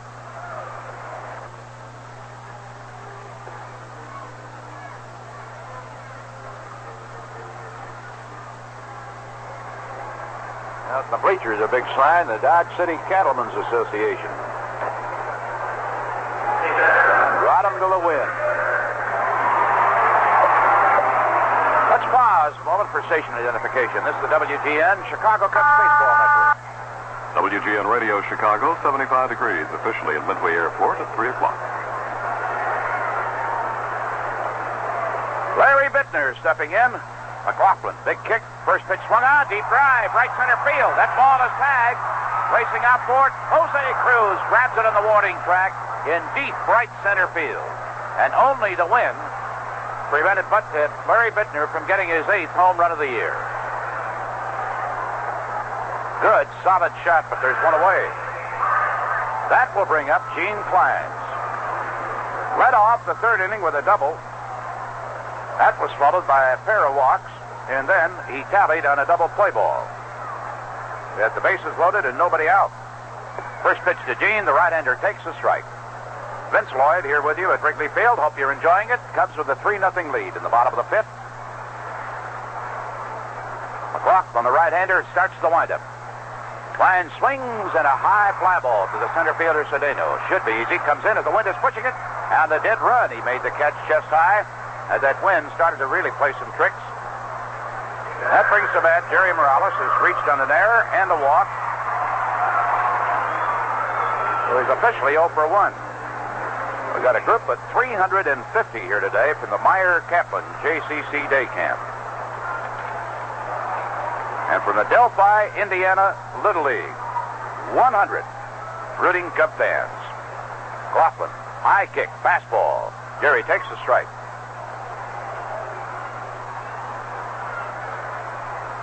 Oh, 0-1 in the Cubs center fielder. Here's the windup. Kick, the pitch, sidearm fastball, taken for a strike. Well, that's a tough pitch for a right-handed hitter. Rockland about 6'2". He has his sign from Ferguson. 0-2 delivery. Little high. Ball 1, strike 2. Been asked to mention that we have from Schaumburg, Cup Pack number 392 and Troop 392. All here from Schaumburg. 1-2 delivery. Breaking ball, misses low and away. Ball 2, strike 2 on Jerry, who starts today the 4th leading hitter in the National League with a mark of 328. Here's the 2-2 pitch. Swung on, he gets under the fastball and fouls it back out of play. Mike and Regan Peters from up near God's Country in Wisconsin are here from Lake Kegonsa. Up near beautiful La Crosse. 2-2 pitch. Swung on, ground ball to second baseman Art Howe. He's got it on a chest-high hop. The Cubs are retired in order. Grounder to second. It's 3 up and 3 down. McLaughlin's been tough. He's coming out of relief. At the end of 5 full innings of play at Wrigley Field, it's still the Chicago Cubs 3 and the Houston Astros nothing. New York, San Francisco, Chicago. Everywhere I go, I see folks enjoying tobacco a whole new way. I'm Bobby Mercer, and I'd like to tell you about mild, Happy Days Mint. That's smokeless tobacco. You just take a pinch between your cheek and gum, and you get full tobacco pleasure without lighting up. Tobacco you can enjoy stretched out in the backyard or while you're trying to stretch a single into a double. Mild Happy Days Mint. Have you tried it yet? Hey, Mom. Cooking out this weekend with some guests or friends, and you want it to be a success? Then pick up some Keeman's Bratwurst from Wisconsin. Keeman's Bratwurst adds delicious quality to your table every time. You won't believe how little Keeman shrinks in the grill. That's because it is pre-cooked and extra lean. So, Mom, give yourself and your guests a flavorful experience. Have Keeman Bratwurst at your next cookout. That's Keeman's, Kemenes, available at Kohl's and at Ann Bavaria House in Libertyville and Super Tom's in Libertyville.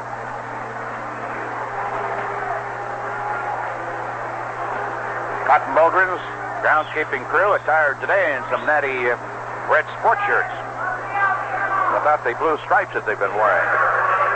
Gone over the infield, tidied everything up, and we're all set to go in the 6th. Enos Cabell, the number 2 man in the Houston Astro batting order, will be stepping in.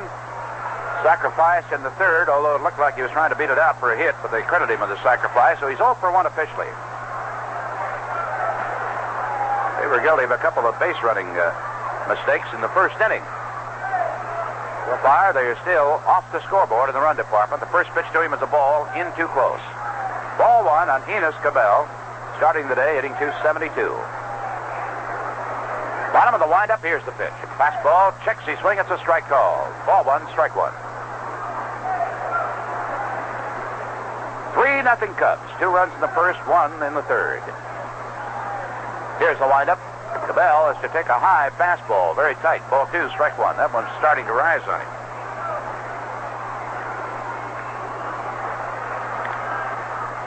Here's the windup, the 2-1 delivery. Swung on, ground ball right side. Trillo's over there. He's got it on the edge of the grass. The peg to Biittner. And there's one away in the 6th inning. Jose Cruz will be the hitter. He's bounced out twice today. Left-handed batter. We have over 100 Little League summer campers. Coach John Ostrowski, the camp director, and the camp staff attending the game today. Rooting, of course, for a Cub victory. The Little League summer camp for boys 9 to 15. Now in progress on the campus of Illinois Benedictine College out in Lisle, Illinois. We welcome them to Wrigley Field. First pitch, and Cruz looks at a strike. He had 4 hits in the first game yesterday. Now is 4 for 12 in the series. Good hitter, batting .296 starting the action. 0-1 delivery. Fastball for a strike. Ball, nothing and 2 count on him.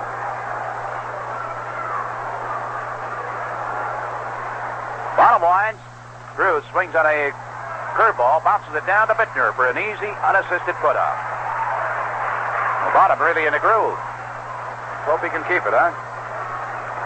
Put him down in order in the 4th and the 5th, and has retired the first 2 batters here in the 6th inning, and that brings up Watson, who walked.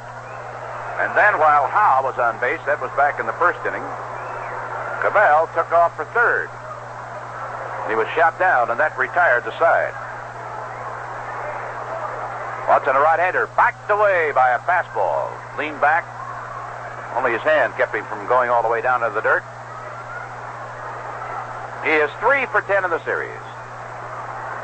Good first baseman. Good hitter. Dozen homers this year. Here's the wind-up to pitch. Takes it into the dirt. Ball 2. Cubs have been very careful with Watson in this series. From Highland Park, we want to welcome all the boys from Camp Kawamba, C-U-A-M-B-A, from Highland Park. Their 30th season. Here's a fastball swung on it. High foul. Mitterwald chasing it, but the wind is going to push it way into the seats out of play. Customer grabbing that one, looking down the line from the plate to third. Ball 2, strike 1 on Watson. A group from Camp Kawamba in Highland Park sitting over behind the Houston dugout.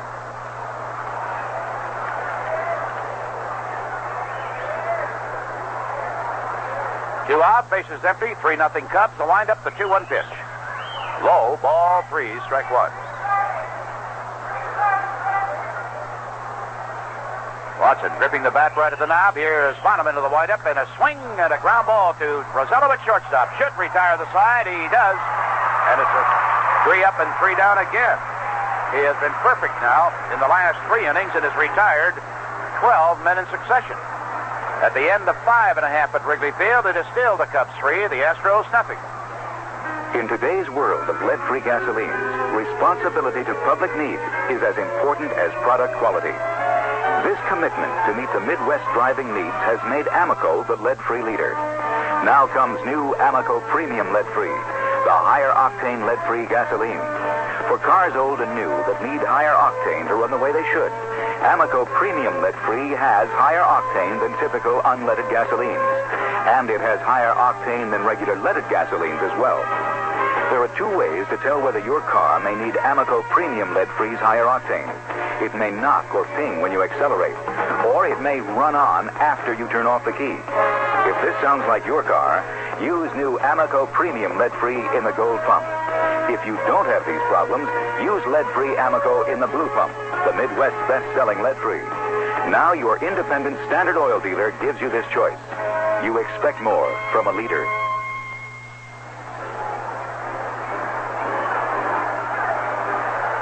Vince Lloyd back with you at Wrigley Field, and Steve Ontiveros in the batter's box.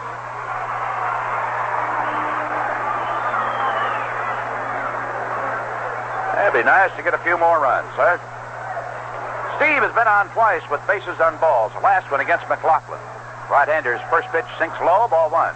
And he's the only Cub batter to reach against this reliever. He comes in with a record of 3 wins, 4 losses, making his 29th appearance of the year. The kick to pitch. Fastball swung on, ground ball, right side base hit. Got it past Bobby Watson into right field, and Ontiveros opens the bottom of the 6th with a single. Here's Manny Trillo, drove in a run with a sacrifice fly in the first inning, hit into the double play in the 3rd. So Manny 0 for 1 officially today. And hitless in the series in 6 at-bats, but he has been credited with a pair of runs batted in, both on sacrifice flies. 1 yesterday and 1 today. Runner at first for McLaughlin, the first hit off the right-hander. And only the 4th of the day by the Cubs. Stretch the pitch. Fastball for a strike just above the knees. Got a lot of special groups out here today.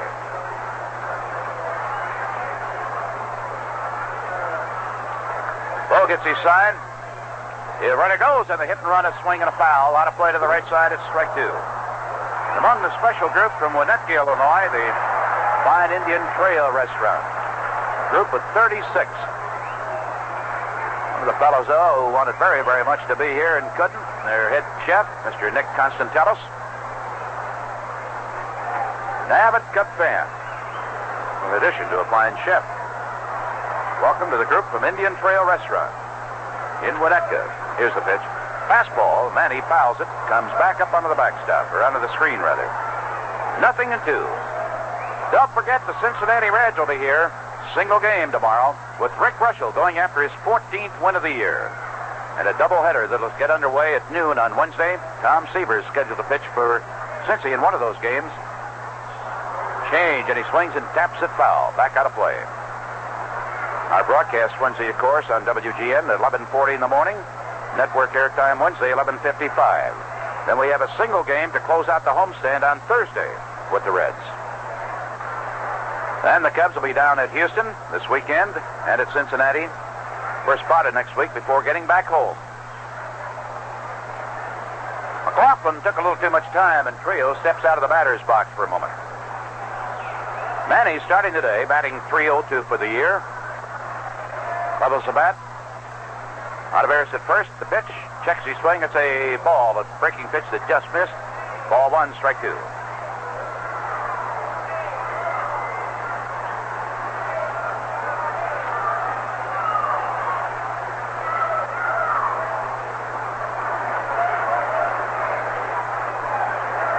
McLaughlin's ready. Trillo is not. He looks at strike 3. Caught him looking at a fastball for a strike. 3 strikeouts by this young man from Oakland, California. That's where he was born. In October of 1953. Well, he is one of the promising young pitchers that they have on their staff at Houston. He's 23 years of age. Makes his home now in Ohio. Good size, 6'5", about 220. Here's the kick. The fastball misses to Davey Rosello outside. He sidearmed him. Davey, replacing DeJesus, has been battling a slump. Davey has walked and struck out so far today. Guards the plate pretty well, though. Ontiveros at first with 1 away. 3-0 score, Cubs leading. Coughlin steps off the pitching rubber. Does not throw to first base, just cocked the arm. Houston last year, guy had a good earned run average, 2.85. 1-0 pitch. Davey swings and fouls it back up onto the net. Ball 1, strike 1 on Rosello. He started 11 games a year ago. Worked 6 of them in relief. It was 4 and 5. He started last season with their top farm club at Memphis. 1-1 pitch. Taken inside, right at the letters. Ball 2, strike 1. First year in pro ball was in Columbus, Ohio.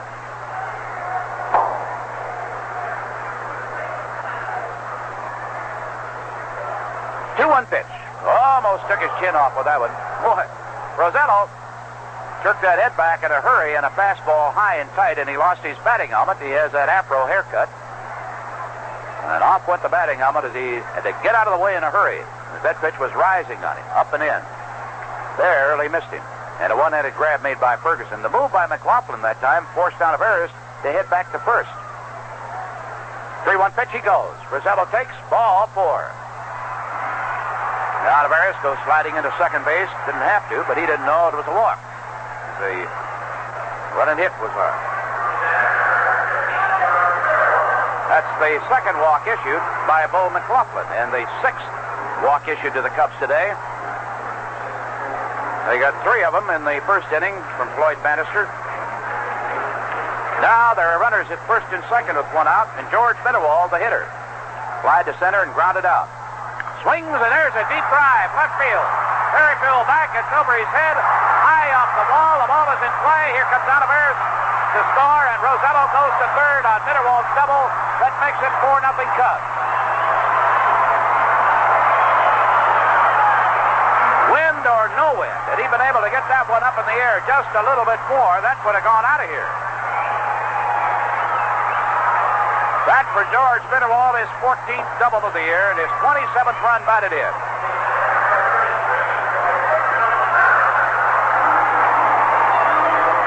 Solid smash. The infield will come in with Bill Bonham, the hitter.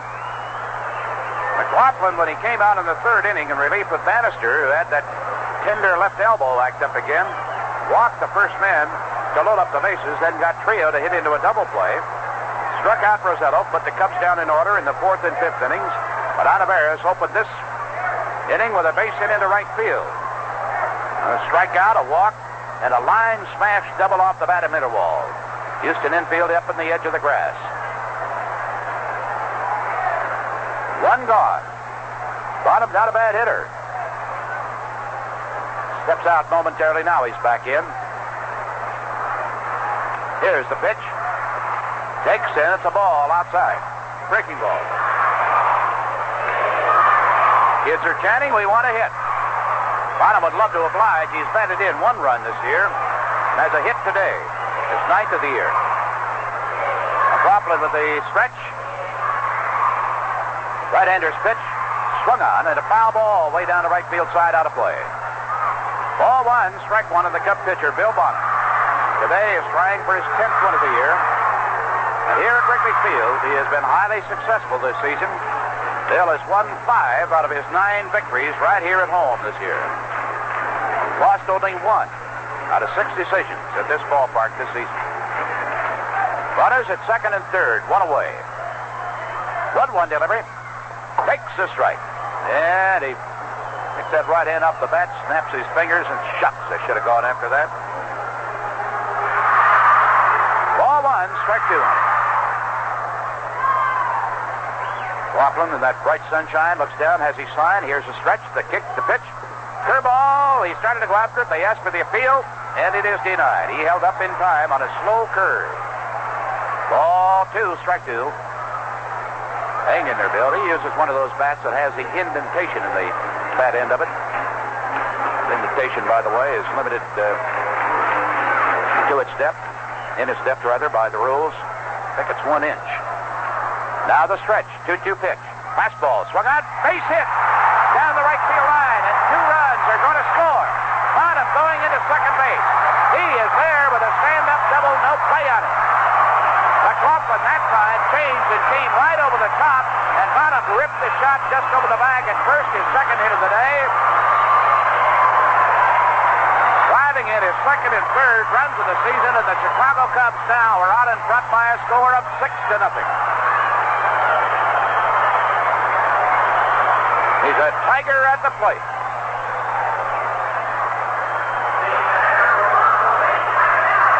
Back-to-back doubles by the catcher and the pitcher. Ain't that nice?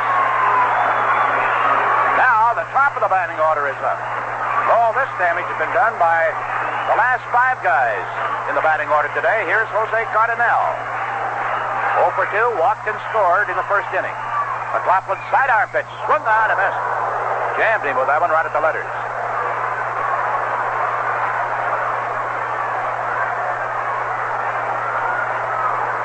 Cubs now with 6 hits for the day. 3 of them in this inning off McLaughlin. Right-hander is ready. Here's the pitch. Swung on. Ground ball to the third baseman. Looks Bonham back to third. Throws to Watson. Pulls him off the bag, and he comes up the line and tags Jose Cardenal for out number 2. Jose can run faster backwards than I can forwards. Of course, that doesn't say too much for him.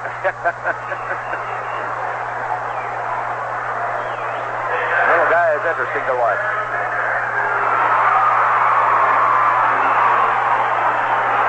Bonham still at second with 2 gone, and here is Larry Biittner. He singled and scored in the first inning and hit into a double play in the second. Flied out to right in the 5th inning. He's 1 for 3 today. First pitch. Slow curve swung out. He's out in front of it. Rips a foul down the right field side. McLaughlin will come overhand. Sidearm, 3/4.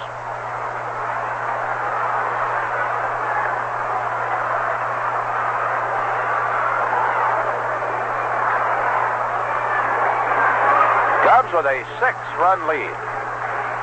Bonham, who's standing on second, has shut out Houston on only 2 hits. He has that many hits himself today. Curveball swung out, a drive down the right field line. Stay fair. It does. There's Bill Bonham coming around to score easily. And a double for Biittner down the right field line to make the score 7-0 Cubs. 3rd double in the inning.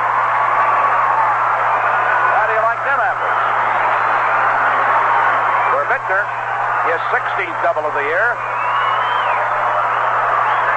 Mitterwald has hit his 14th. Bill Bonham's double was his 2nd.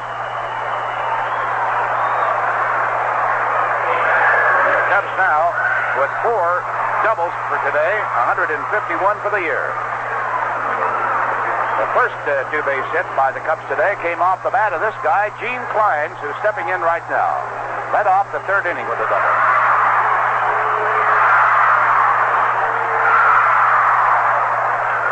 Gene with 36 hits for the year, and 11 of them for extra bases. Right-hander swings, a high fly ball. Right fielder going back. Reaches up and grabs it one-handed with his back to the infield. Jose Cruz almost fooled completely by that drive off the bat of Gene Clines that finally retires aside on a rather acrobatic catch by the right fielder. 3 runs in the inning. 4 runs in the inning. 4 base hits, 3 of them doubles. 1 man left on. So Bonham now with a bit of a cushion running out to the mound with the score at the end of 6. The Chicago Cubs 6, Houston nothing.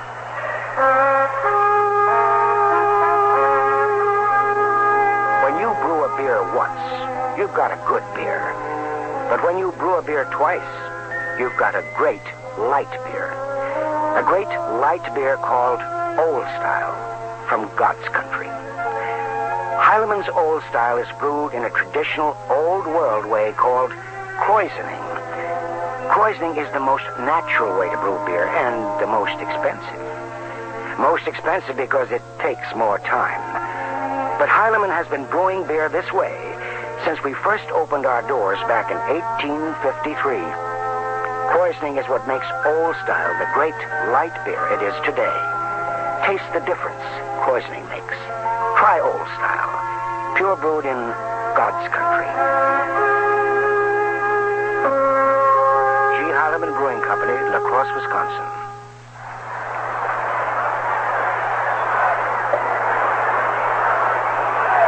Bonham with 2 hits for the day, as many as he's allowed his opposition, now faces Art Howe, Joe Ferguson, and Cesar Cedeno as the Astros come to bat here in the 7th inning. Howe reached in an error and then struck out when he led off the 4th inning. He is now leading off for the 3rd time today. Right-hander swings, a deep drive, center field, but Morales is there in the track of it. Terry makes the basket catch. There's one away on 1 pitch. That's the 13th straight batter that Bill has retired. Joe Ferguson, the catcher, walked his first time at bat, then grounded out Biittner to Bonham in the 4th inning. Bonham in the windup. Ferguson takes a strike. 1-0 on the Houston catcher. Cubs with 7 hits now for the day.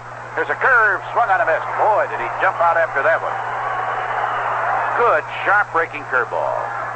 And Ferguson almost broke his back going after that one.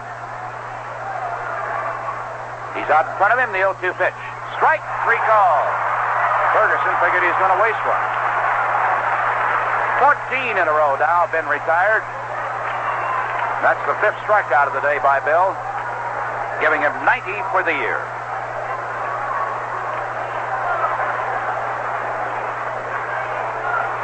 Only Rick Russell and Bruce Sutter have any more. Both of them have 95s. And Russell, remember, is slated to pitch tomorrow, going after his 14th win of the season. Cedeno stepping in, reached on a fielder's choice, and grounded out to Biittner unassisted, so he's 0 for 2 today. On his first pitch, a fastball. Just missed outside of the knees, ball 1. Cubs with a 6-0 lead, top of the 7th inning. Here's a pitch, little low, ball 2. I'm sorry, 7-0. Keep wanting to take a run away. First time he's been behind a hitter since about the 2nd inning. There's a fastball, swung on and fouled, way up into the upper deck on the first base side to make the count 2-1. He got into a jam in the 1st inning, a bit of a jam also in the 2nd. Boy, he has been tough. Wind up the 2-1 pitch. Swung on. Ground ball to the shortstop. Dave Rosello to his left-handed. Sidearm throw to Biittner into the dirt. Can't make the pickup. Biittner taking the throw from Mitterwald and is barely back safely at first base. Good, aggressive, and alert play by the Cub catcher, George Mitterwald. Running down to back it up on the first base side. The throw, a sidearm throw from Rosello, was into the dirt. Biittner tried to grab it backhanded, couldn't do it. Deflected it, and Mitterwald, darn near, got Cedeno as he had made the turn at first base on his throw back to Biittner. He barely got back in time. It is an error on the throw. That stops his string of having retired 14 straight batters. Here's a swing and a two-bouncer going to Manny Trillo. He's got it easily, steps on second. Cedeno is forced, and that retires the side. No runs, no hits, one error. Second Cub error of the day. One man left in the bases. Now it's time for the seventh inning stretch at Wrigley Field. With the score, the Chicago Cubs 7, the Houston Astros nothing. Friends, this summer, True Value Hardware stores will go to great lengths to help make your lawn and garden work easier. They offer True Test outdoor extension cords in 30, 60, 100-foot lengths to help get electrical power from the house to the electric mower, trimmer, or barbecue out in the backyard. These heavy-duty 3-wire cords stay strong and flexible in all weather and can't be damaged by most chemicals, oil, or grease. Best of all, True Test outdoor extension cords from True Value Hardware stores provide the extra reach you need to cut the grass, trim the hedges, or operate the barbecue anywhere in the yard, not just next to the house. So get True Test heavy-duty outdoor cords in 30, 60, 100-foot lengths, priced as low as $3.99 at participating True Value Hardware stores. True Value Hardware is more than just a name. It's a way of doing business that means True Value.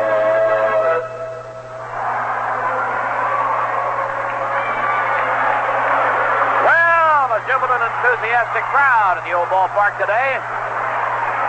Some of Jose Cardenal's right field bleacher fans holding up a sign for him.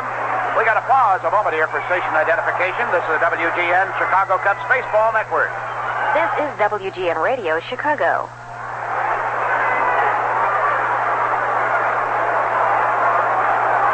Jerry Morales in the cleanup position today steps in. McLaughlin, sidearm fastball, sails too high, ball one.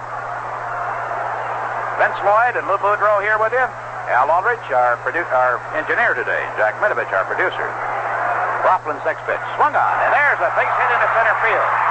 That went up around the letters, and Jerry was really ready for it. He has now reached for the third time today. That's his first hit, however. And the Cubs' eighth hit of the afternoon. Runner on to lead off the seventh inning. Ontiveros, who has walked twice and singled and scored a run, steps into the batter's box. Nobody out, 7-0 Cubs. Boy, does that sound nice. What a pleasure to say it, 7-0 Cubs. There's a strike call. Left-hander Freddie Norman is scheduled to start tomorrow here at Wrigley Field for Cincinnati against the Cubs' Rick Russell. Coughlin's stretch and pitch swung on, a foul ball. Out of play to the left side.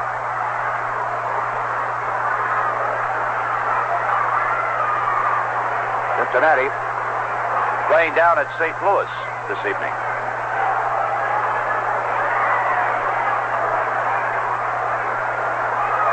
The 0-2 pitch.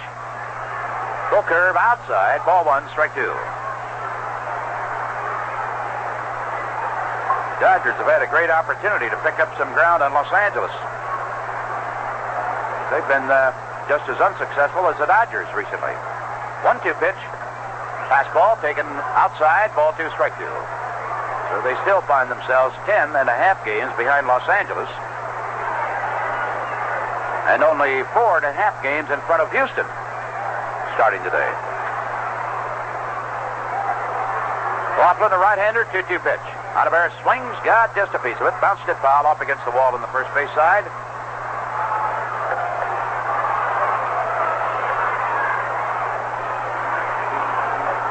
Mentioned some of the special groups out here today.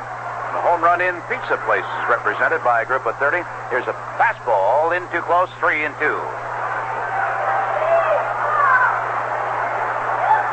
St. Charles, group of 20 from the Kingsville Refinishing Shop. Full count on Ontiveros. We'll see if Morales will be going. He has a pretty good lead. And McLaughlin steps off the river to get him back to first base. Ontiveros does not strike out very often. Morales goes. 3-2 pitch. Swung on and missed, and a throw to second. He slides. He is out at second base. The moment I say he doesn't strike out very often, of course he strikes out. That is a double play. Good peg, Ferguson to Roger Metzger, the shortstop. That's the third double play of the ball game by Houston, and their 87th of the year. So the bases are empty. Trillo stepping in. Drove in a run with the sacrifice fly. 0 for 2 officially. Swings a little late on that one. Strike one. Welcome to the group of caddies from beautiful Northmore Country Club up in Highland Park. Danny Hirsch. There's a group of 100 of them here.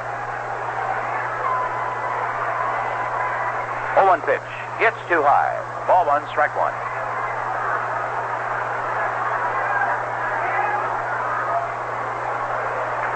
Bonham has shut out Houston on just 2 hits so far today. And we're in the bottom of the 7th, the 1-1 pitch.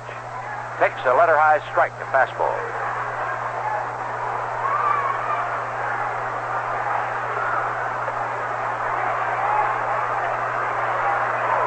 McLaughlin with a 1-2 delivery coming up to Manny Trillo. Sidearm curve almost hit him in the hips. Twisted out of the way in time. Ball 2, strike 2 on Manny. Guy has an assortment of deliveries.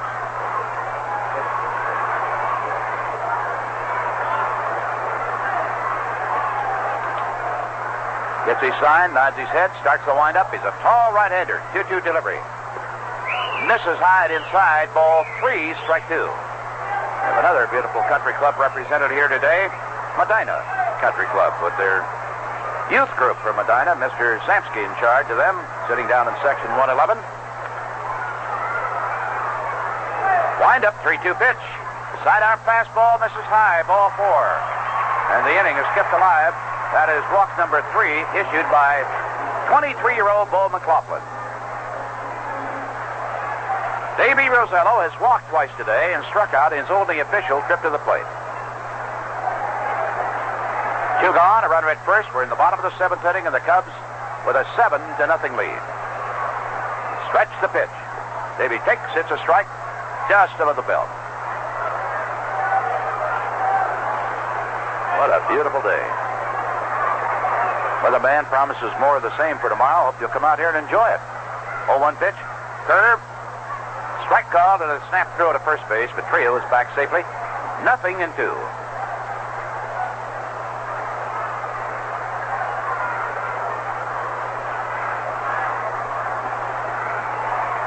Davey was almost hit in his last time at bat by a fastball sailing up and in on him. 0-2 delivery. Takes. Strike called. He thought it was too high.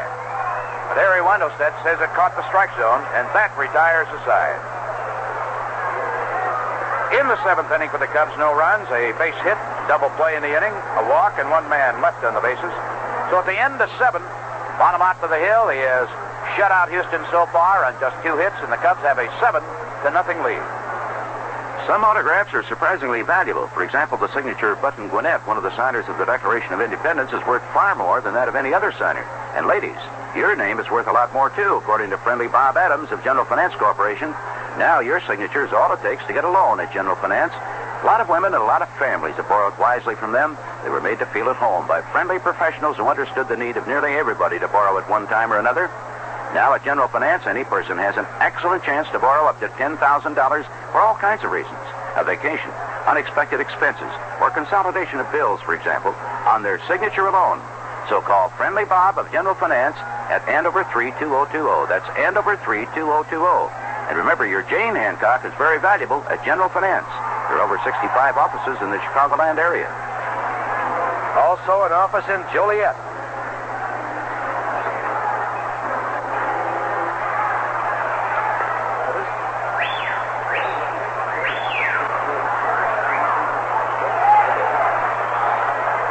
A pinch hitter, Ken Boswell, is going to lead off, batting for the pitcher.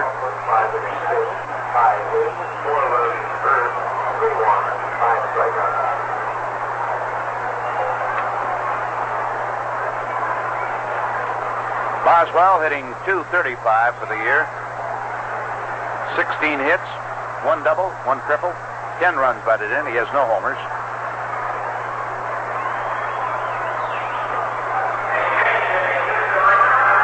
Following him will be Terry Puhl, the rookie, hitting in the top of the batting order. Top of the 8th inning. Bonham winds. Fastball sails too high. Ball 1.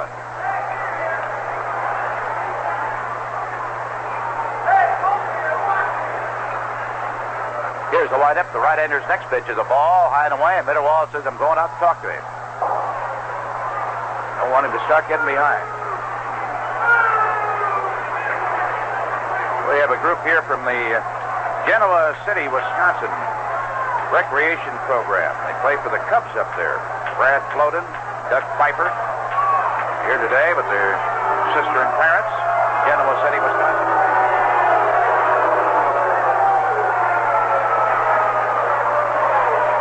Bonham is ready, and there's a strike call. Ball 2, strike 1 on the pinch hitting Ken Boswell. 2-1 pitch fastball, half swing, and he fouls it into the seats just below our broadcasting booth. Now the count is 2-2. The All-Star team from their league up there went up to La Crosse, Wisconsin this past weekend. Here's a pitch swung on, ground ball, Trillo to his left, can't get to it. Skips past him out into right field, and that's a base hit for Boswell. Their first base hit since the 3rd inning. And that one came off the guy who steps into the batter's box right now, Terry Puhl, who has 2 of their 3 hits now for the day. That one just barely eluded Manny Trillo to his first base side. Bonham from the stretch. Misses inside and low, ball 1.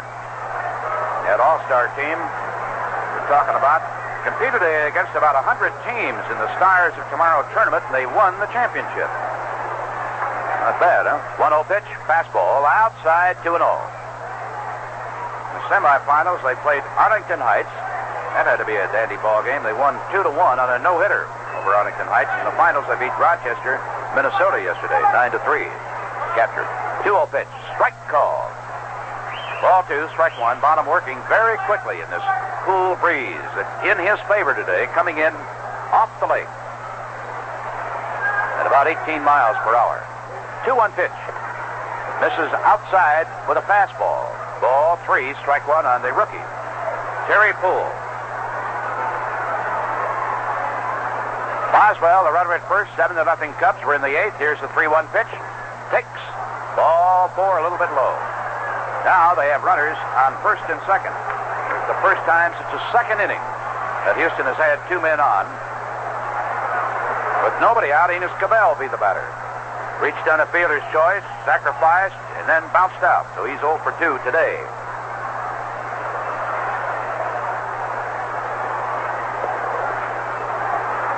Third walk of the afternoon issued by Bill. Runners at first and second. The bullpen now is going to get busy. The look at second, the pitch. Cabell takes. It's a strike.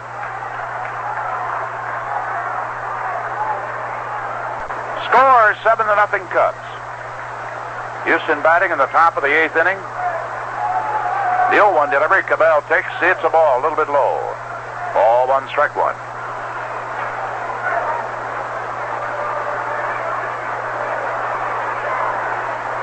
He has allowed only 3 hits, walked 3 men, struck out 5. 1-1 delivery. Fastball, strike right at the belt in the inside corner. It's 1-2. He's staying very, very strong. Kind of weather that most pitchers really enjoy. Wind behind him, and it's cool. Curveball, swung on and missed, and what a beautiful curve. He had Cabell jumping out in front of the plate trying to go after it. That's his 6th strikeout of the day and number 91 of the year. 1 gone in the 8th. Runners at first and second. And left-handed hitting Jose Cruz stepping in has grounded out 3 times today. Maybe they can induce him to do it again and possibly convert it into a double play.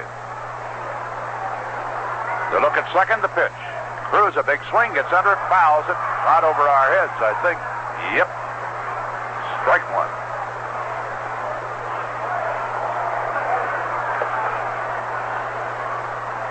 One of the Houston broadcasters, Gene Elston. Right over to our right.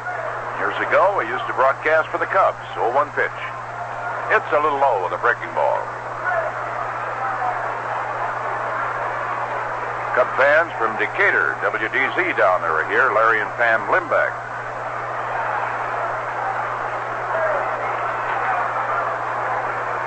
Ball one, strike one pitch. Cruz takes a let up for a strike. Ball one, strike two. A lot of kids out here again today. Some of them sporting the pennants that they received yesterday as gifts of the Cubs. 1-2 delivery. Cruz swings. Hits one deep but foul way down the right field line. Boy, and it was deep. You know, Cubs ball game, Dad, is always a really exciting event for a young lad. Thrill for him, of course, to be out here to see his favorite Cub in person. Of course, he always hopes that he's going to be able to catch a ball into the stands. Why don't you plan to bring your youngster out here? Like tomorrow. Cincinnati will be in town. 1-2 pitch. Cruz swings, got a piece of it, fouled it, and it's back up onto the net. Can't make it tomorrow. You got 2 for the price of 1 Wednesday, a doubleheader. Of course, one of the things that kids love the most is just being out with their dad. To share an afternoon of baseball with a boy in your life right here at Wrigley Field. There's a let-up swung on and a drive into center field for a base hit. And they're waving the runner into the plate as Jerry Morales gets a throw in towards third base.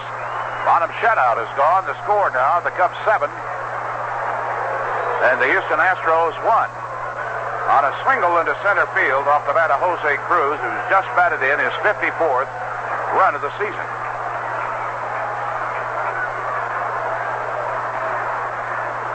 With runners now at first and second. Bob Watson, the cleanup hitter, steps in.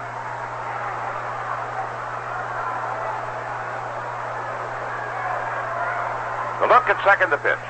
Swung on, a miss. Boy, what a swing. A good breaking pitch in on Watson. And he wound up staggering in front of the plate, trying to give it a ride.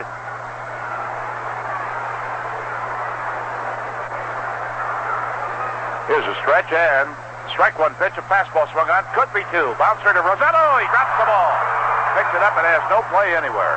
Goes it to third. Ontiveros hoping to get the runner rounding third. And Davey is charged with his second error of the day. The third against the Cubs this afternoon. So instead of getting a possible double play, at least a force out at second, the bases are loaded with 1 out here in the 8th inning.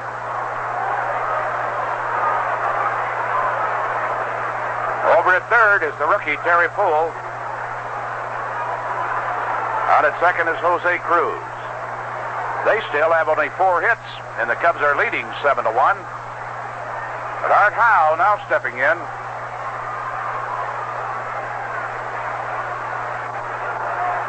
One stretch here, Bill has retired 14 in a row, and it should have been 15. Cedeno reached on an error. Now the bases are jammed with 1 away. Right-hander delivers. Sinker low. Ball 1. Be nice, Lou, if we didn't have to go to that bullpen for a change. That's right. We could use a 9-inning job. Bonham still has great stuff. Yeah. Gets his sign. Kicks, delivers. Fastball hit him right on the fist, and it's fouled over into the Cub dugout. Ball 1, strike 1. He's due to go to the distance. We mentioned earlier, he has not gone the route officially this year since his first start of the season back in April at Philadelphia. He has his sign, runners at all the bases. There's a swing and a drive. It's going to be dropped into right field for a base hit. A runner coming to the plate. Lillis lets the other man come on through. He had his hands down. I don't know what that sign was to be, but he never hesitated. 2 runs scored to make it now 8-3 Cubs on Art Howe's opposite field single, and he now has batted in 8 runs in this series. Howe has. Herman Franks is calling time. He's going out to talk to his battery.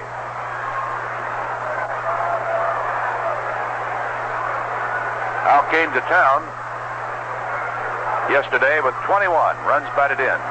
He now has 29. Herman counsels Mitterwald and Bonham going to leave him in.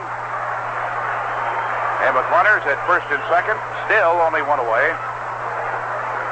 The hitter is Joe Ferguson, who's 0 for 2 officially. On 3 pitches, Bonham struck him out his last time at bat. And he bounced out, first baseman to the pitcher, after receiving a walk his first time up today. Right-handed hitting Joe Ferguson. Feet pretty close together, holds the bat almost straight up in the air. The first pitch, breaking ball is low, ball 1. Joe, of course, used to be with the Dodgers. Powerful guy. The look at second, the pitch. Swung on. Drive into right center field. On the run, Gene Clines. He cannot get to it. Here comes another run to score. Willis waving Howe into the plate. Here's the relay throw. Too late. He is in there.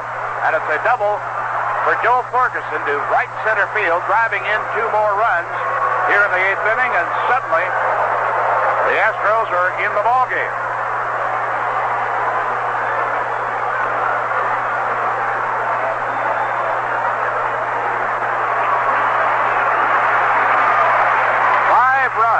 Across here in this inning. And it's now the Cubs 8, the Houston Astros 5, and Paul Russell is coming on now from the bullpen. Bill Bonham is leaving after working officially 7 1/3 innings. He had a 2-hit shutout going here until the 8th. So we have a delay in the action at Wrigley Field. Let's take time out for this message. You know, any knowledgeable baseball man will tell you that a good switch hitter is a pretty valuable guy to have in the lineup. Whether the pitching is right-handed or left-handed, you know there's one guy on your team who's equal to the occasion. Of course, you could say much the same thing about old-style beer. Some beers are fine for when you're hot and dry, and you just want to quench a thirst. But once you've satisfied that thirst, you find the flavor just isn't there. Now, that's where Old Style goes both ways. Great when you're hot and thirsty, and just as great when you simply have a taste for a beer. That's because Old Style is brewed the old world way in a pure brewing, double brewing process called krausening. Brew a beer once, you've got a good beer. Brew a beer twice, you've got a great light beer.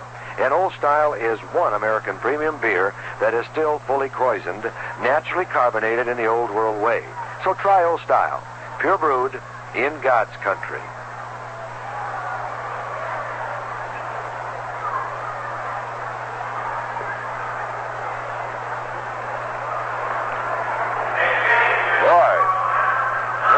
You got thing locked up, all of a sudden they're back in the ballgame. Lost the air in the inning. There was a walk and a strikeout, but 4 hits in this inning. And they now are within 3 runs, but still 1 away. And Cedeno stepping in against Paul Russell, making his 2nd appearance in the series. 7 to 4. What did I say? 8 to 5. I'd like to increase our lead. I wish I could. 7 to 5. Cedeno representing the tying run at the plate, and the first pitch to Cesar is a strike. Paul worked 3 perfect innings in relief of the first game yesterday. Struck out a man, nobody reached on him. Hope he's got it again today. Here's the pitch, fastball. Strike called, 0-2.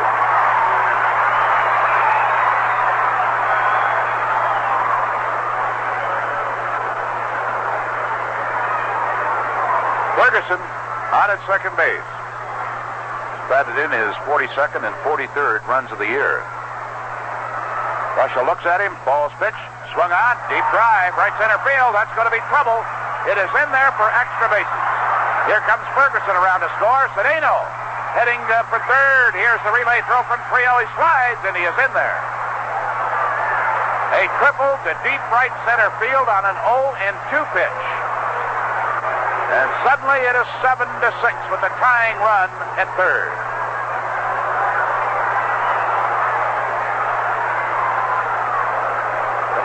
ago, didn't he give up a big hit on an 0-2 pitch, Lou? Yes, he did. He hung a curveball. Yeah. That was a home run.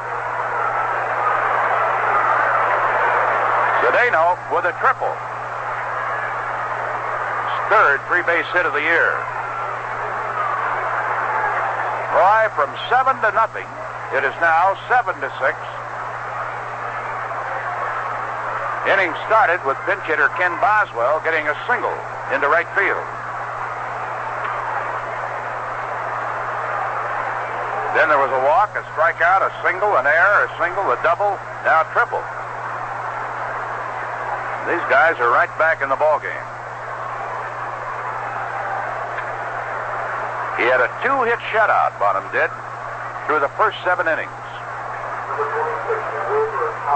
Wilbur Howard is now going to be called on as a pinch hitter for Roger Metzger. He's a switch hitter. He'll be batting left-handed, of course, against Paul.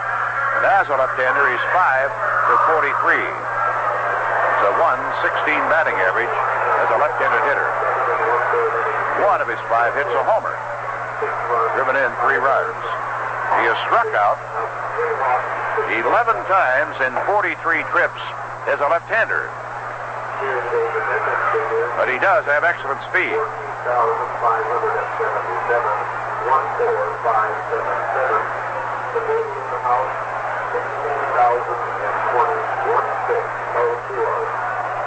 All of a sudden, instead of a cakewalk, it's a nail biter.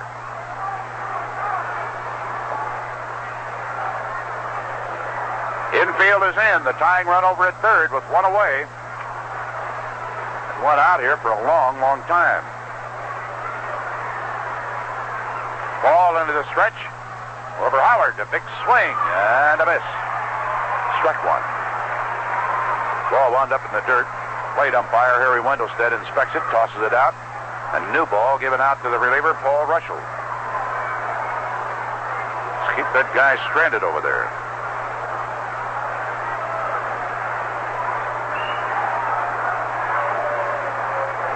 Into the stretch. Here's the delivery. Fastball for a strike call. 0-2 on the pinch hitter. Boswell in the on-deck circle.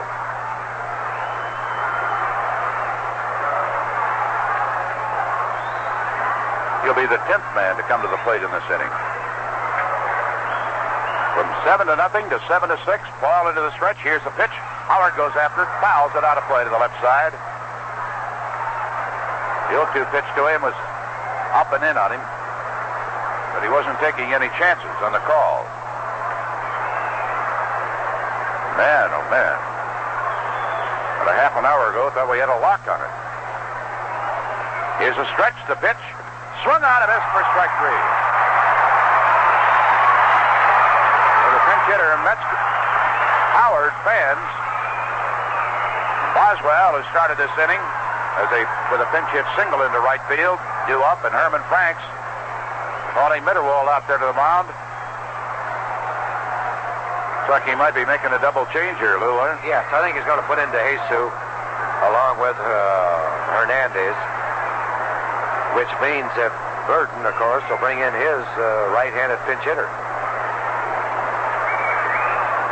Herman still out on the mound. Harry Wendelstedt, the plate umpire, is there with him, and they're obviously making the lineup changes. Willie Hernandez has been ready out in the bullpen. He's standing out there now, and Ivan DeJesus has been battling a slump. He is loosening up, standing in the shadow of the wall down the left field side. Now it's going to be made officially. Willie Hernandez will come in, as will DeJesus, with the score here in the top of the 8th inning. The Cubs 7, the Houston Astros 6. With 2 gone, a runner at third. Pinch hitter Ken Boswell is going back to their dugout. Bill Burton is going to go to a right-hander. And while we have a delay in the action, let's take time out for this message. Across Wisconsin.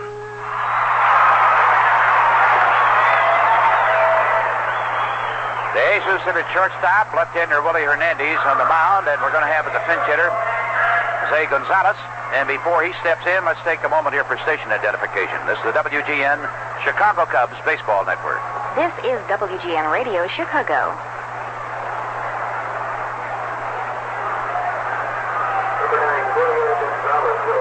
Vince Lloyd and Lou Boudreau here with you at Wrigley Field, and hold on. They have now sent 9 men to the plate in the inning, and the second pinch hitter in this inning, in this number 9 spot, Julio Gonzalez.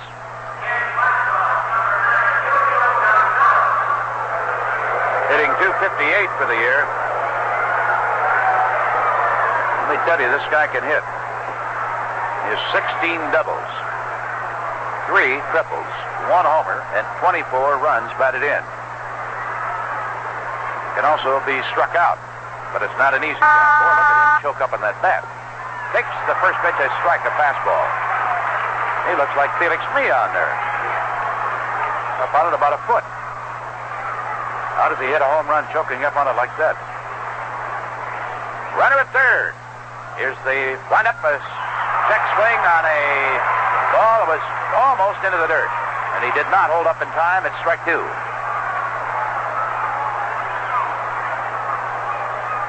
was 7-0 going into this 8th inning. It is now 7-6 Cubs. Cedeno, the tying run at third with 2 away. Bonham from a 2-hit shutout. Really got into a jam. Not all of his own making. Cedeno with a walking lead at third. Here he comes to the plate. Here's the pitch. Look out. Into the dirt. He scores the tying run. He took the walking lead and then suddenly broke for the plate. And apparently nobody hollering to Hernandez on the hill. Well, he took the windup. Yeah, he did that before, too. Yes, but with Cedeno at third base, somebody's got to warn him. Yeah. And the pitch was into the dirt. Just like that, they have tied it up. There's the pitch for strike 3. 1 pitch too late. You believe that? 7 runs in the 8th inning. 1 error in the inning and 5 bases.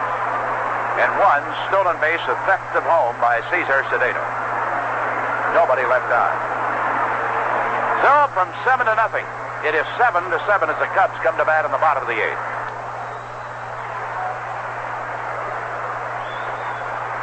Well, it's really tough. A pitching job that Bonham did up until the 8th inning wasted. It's amazing because he had as good a stuff as we've seen him all year. Well, I'll tell you, for the last week or so, Lou, we have made mistakes defensively that we were not making before. We're missing double plays.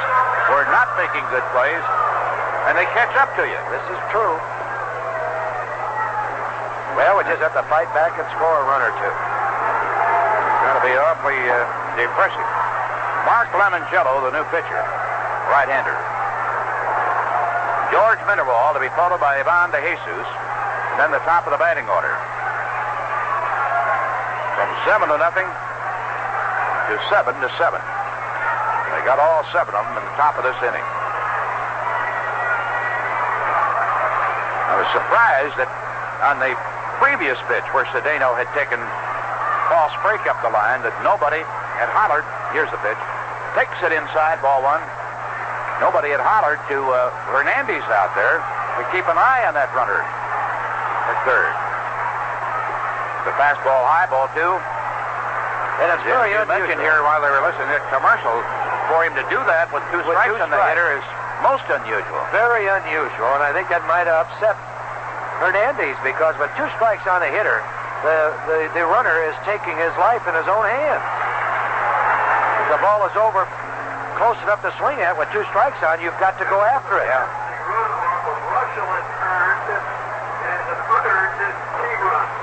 Here's the windup, 3-0 pitch. And he takes a strike. Well, they're trying to figure out in the press box whether it's an earned run or an unearned run. Doesn't make any difference to score as far as I'm concerned. Here's a swing and a foul. Almost gets Enos Lowry in the coach's box at third.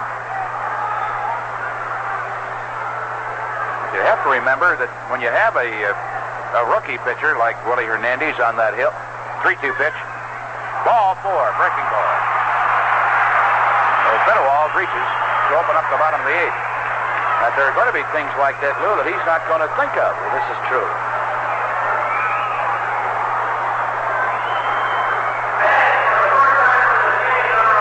Ivan de Jesus, batting for the first time today, came in a double move made by Herman Franks in the top of the inning. And Ivan, batting average, now down to 256 for the year. 96 hits, 13 doubles, 3 triples, 2 homers, driven in 28 runs.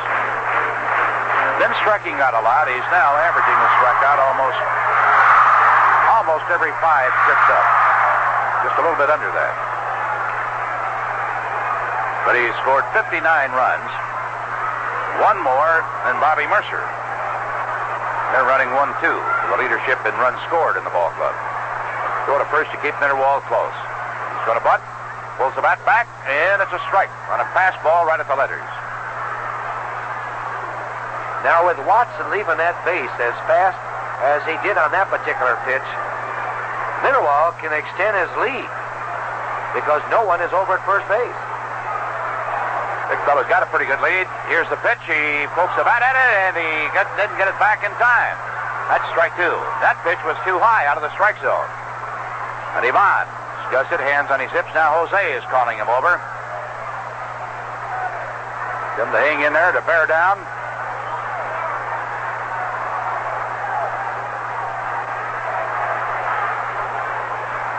Lemongello, the pitcher. Fastball, strike 3 call. Nick can't believe it. With a sardonic smile as he turns, says something to Harry Wendelstedt, and Harry's just glaring at him, waiting for him to say something else. And give him the thumb. So instead of a sacrifice, he's called out on strikes. Mitterwald at first base with 1 out, bottom of the 8th. We're tied at 7. And Cardenal stepping in. He's 0 for 3 so far. Throw to first. George back in standing. From 7-0 in going into this 8th inning. It is now tied. Here's the pitch.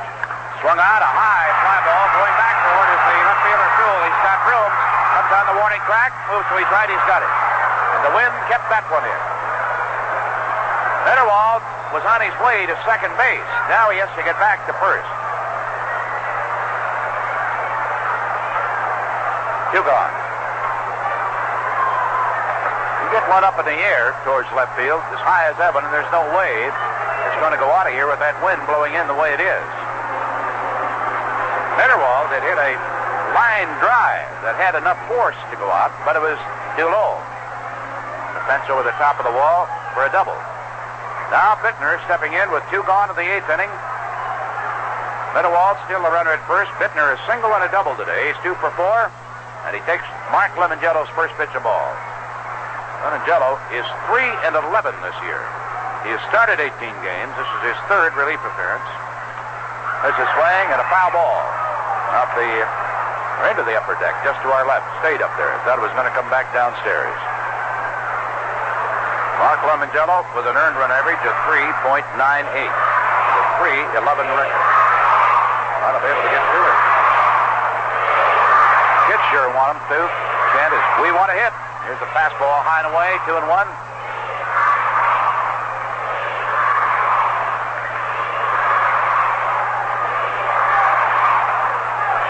out at the bottom of the 8th, the 2-1 pitch. Pitcher swings and a high, deep drive, right field. It could be. It's back. And it is into the bleachers. A bell ringer for Biittner. The Cubs lead 9-7.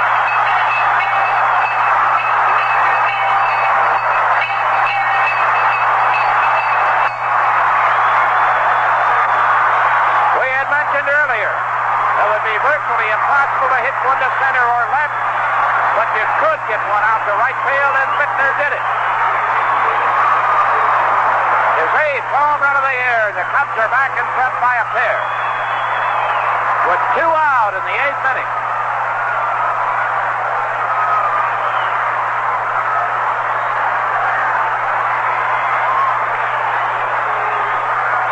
Gene Clines steps in. Right-hander fouls the first pitch off of Joe Ferguson, the catcher.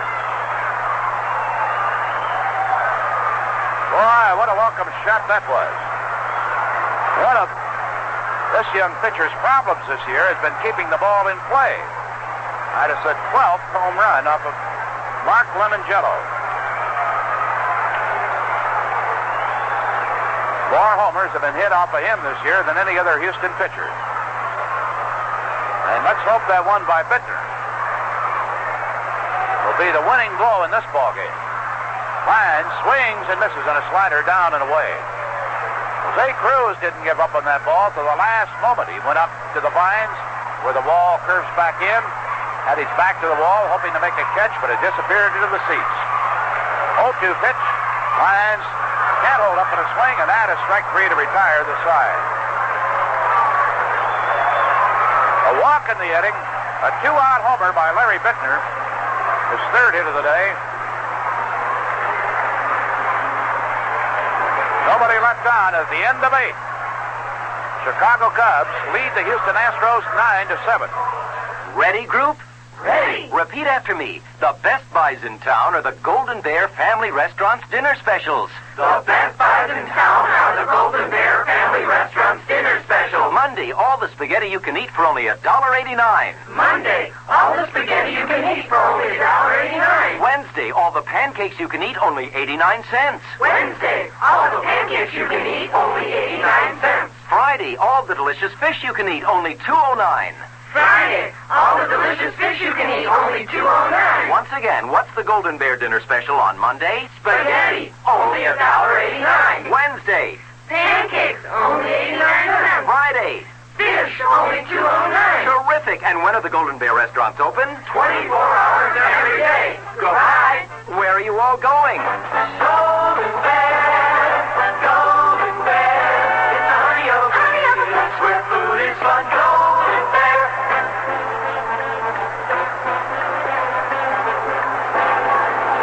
Oh man, we better hold on to this lead. They sent 10 men to the plate in the 8th inning. Going into that one, the Cubs had a 7-0 lead. Bill Bonham was working on a 2-hit shutout.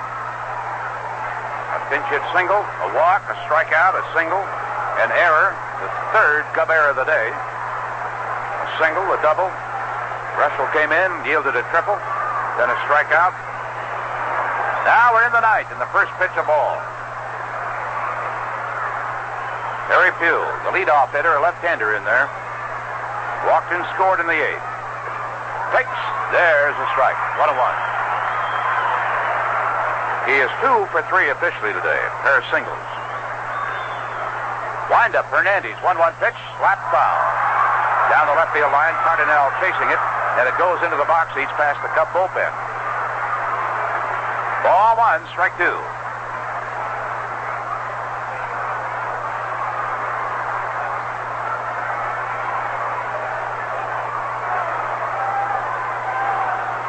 Then Cedeno capping that inning, stealing home. Temporarily tying it up. 1-2 pitch, sidearm fastball, swung on a miss. One gone in the 9th inning. Bill Bonham pitched superbly, is going to wind up with a no decision. If this lead holds up, Willie Hernandez will get the victory.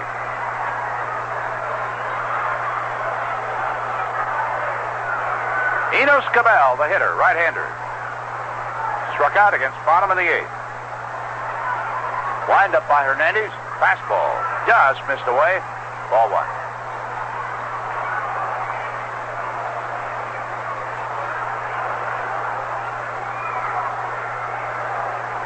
Left-hander starts the windup, Cabell.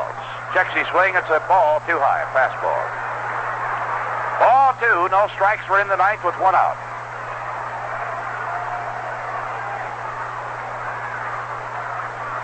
Here's the windup, 2-0 pitch. Takes the strike. Right over the heart of the plate at the letters, ball 2, strike 1.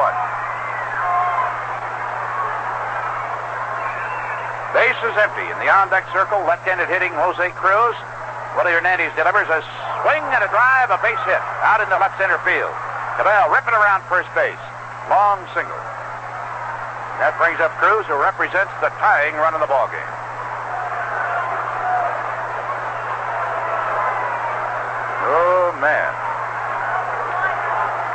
we had a breeze here today. Leading 7-0. Biittner's home run with 2 out in the bottom of the 8th. Restored a lead of 2, and now Jose Cruz steps in. Hernandez throws and almost threw it away. He was going to throw it to first base, and Biittner, at the lunge, far to his right to prevent that ball from going into the Houston bullpen. Cruz singled, drove in a run in that 8th inning, and scored. Came in on Howe's base hit. The look at first by the southpaw, the pitch. Cruz takes a curve into the dirt. Good one-handed grab made by Mitterwald. Ball 1. Johnny Moore, right-hander, throwing in the Cub bullpen. 9-7 in the 9th inning with a man on first and 1 away. Randy steps and throws to Biittner at first base. Cabell back in plenty of time. Comes out in front by a pair, and man, oh man. Let's hold on to this lead. Here's the look at first. And the pitch. Fastball swung on, bouncing ball right side. Trillo is there. He clubs it. Makes the throw to first base. Cabell advances to second, but there are now 2 gone in the 9th.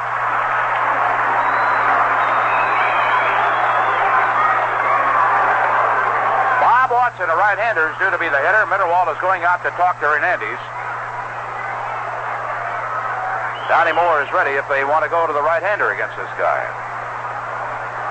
Doesn't look as though they will. Ernie Banks, been out here today, he's got to wind up with writer's cramp with all the autographs that he has been giving out. Got a lot of time with a group down here, not sure where they're from, in wheelchairs just behind the home plate screen. They've been shaking hands with everybody, talking to them.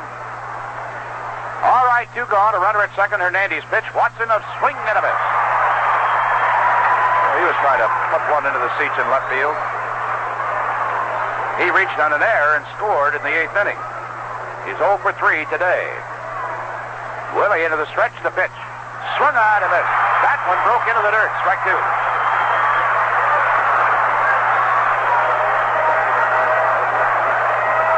0-2 the count.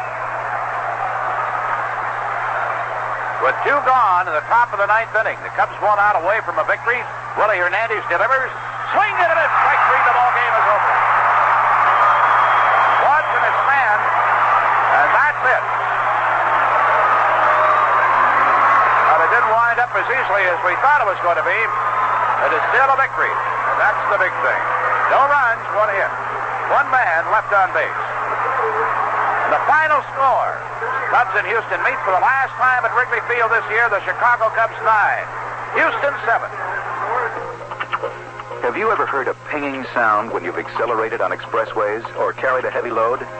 That's called knocking, and it's caused by uneven combustion. When you hear a noise like this, it's a sign your car may need higher octane to run the way it should. Now Standard introduces new Amoco Premium Lead-Free, the higher octane lead-free gasoline with higher octane than typical unleaded gasolines. Higher octane than regular leaded gasolines, too. Try a tankful.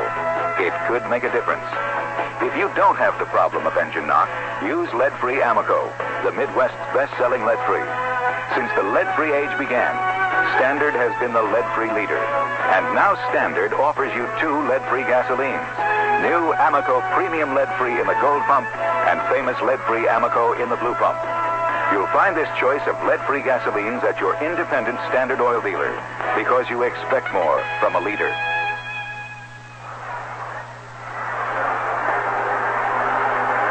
Well, we're grateful. Looks like we're going to blow this thing for a while. Well, the Cubs poured at their resplendent best on this beautiful day. Wind up with a win, thanks very, very much to Larry Biittner's second homer in 2 days here, and his 8th of the year. Well, what a series he had. 7 for 13 and 5 runs batted in for Larry Biittner. Willie Hernandez gets the win, 4 and 3. Mark Lemongello, the losing pitcher, 3 and 12. The Cubs 9 runs, 9 hits, 3 errors, 6 men left. Houston 7 runs, 8 hits, 1 error, 6 men left. And this one wound up taking 2 hours and 46 minutes, but thank God, Lou, we won it. Yes, it had everything, didn't it? Yeah. Looked like an easy rocking chair job early, the way Bonham was going. And then they bursted out for 7 runs with something that you very seldom see, and the fans here today saw the steal of home by Cedeno with 2 strikes on the hitter, and that represented the tying run. So it was a glaring play, a dangerous play, but Cedeno had one thing in mind, and he was going to score that tying run, which he did. Biittner's blast, and I'll tell you, I've never seen Biittner hit the ball any harder than what he's hit it in this series. Oh, he's hit some shots. He's hit some shots. Now, Cardenal's ball also in that 8th inning would have been out of here on a normal day. He hit that ball as hard as he could. Mitterwald just missed hitting a home run off of the high screen in left field, so maybe that wind blowing out is the way we want it. We've been winning with the wind blowing in. So maybe we don't want it blowing out. I don't know. We have to stop making mental mistakes, though. Oh, yeah. This is what's going to hurt us. With this Cincinnati ball club coming in now, you know very well we're going to have to score some runs. Yeah, and we can't afford to be giving them as many outs as we've been giving here the last couple of days. We haven't done that earlier in the season. No. Well, Herman Frank said if the wind continues to blow in for the next 3 days, he said, I'll be very happy. And, of course, we want it blowing in, too, with that Cincinnati crew coming into town after they play down at St. Louis tonight. So the Cubs are assured of being in first place again tomorrow in the Eastern Division. And hopefully San Diego will be able to do some good tonight against Philadelphia out on the West Coast to increase the Cub lead to a full game. That would, or to a game and a half. That would be nice, wouldn't it? Vince Lloyd and Lou Boudreau. Al Aldrich, our engineer, and Jack Minovich, our producer. Our broadcast today has been brought to us by True Value Hardware Stores. And if you use it in, out, or around your home, you'll find it and pay less for it at True Value.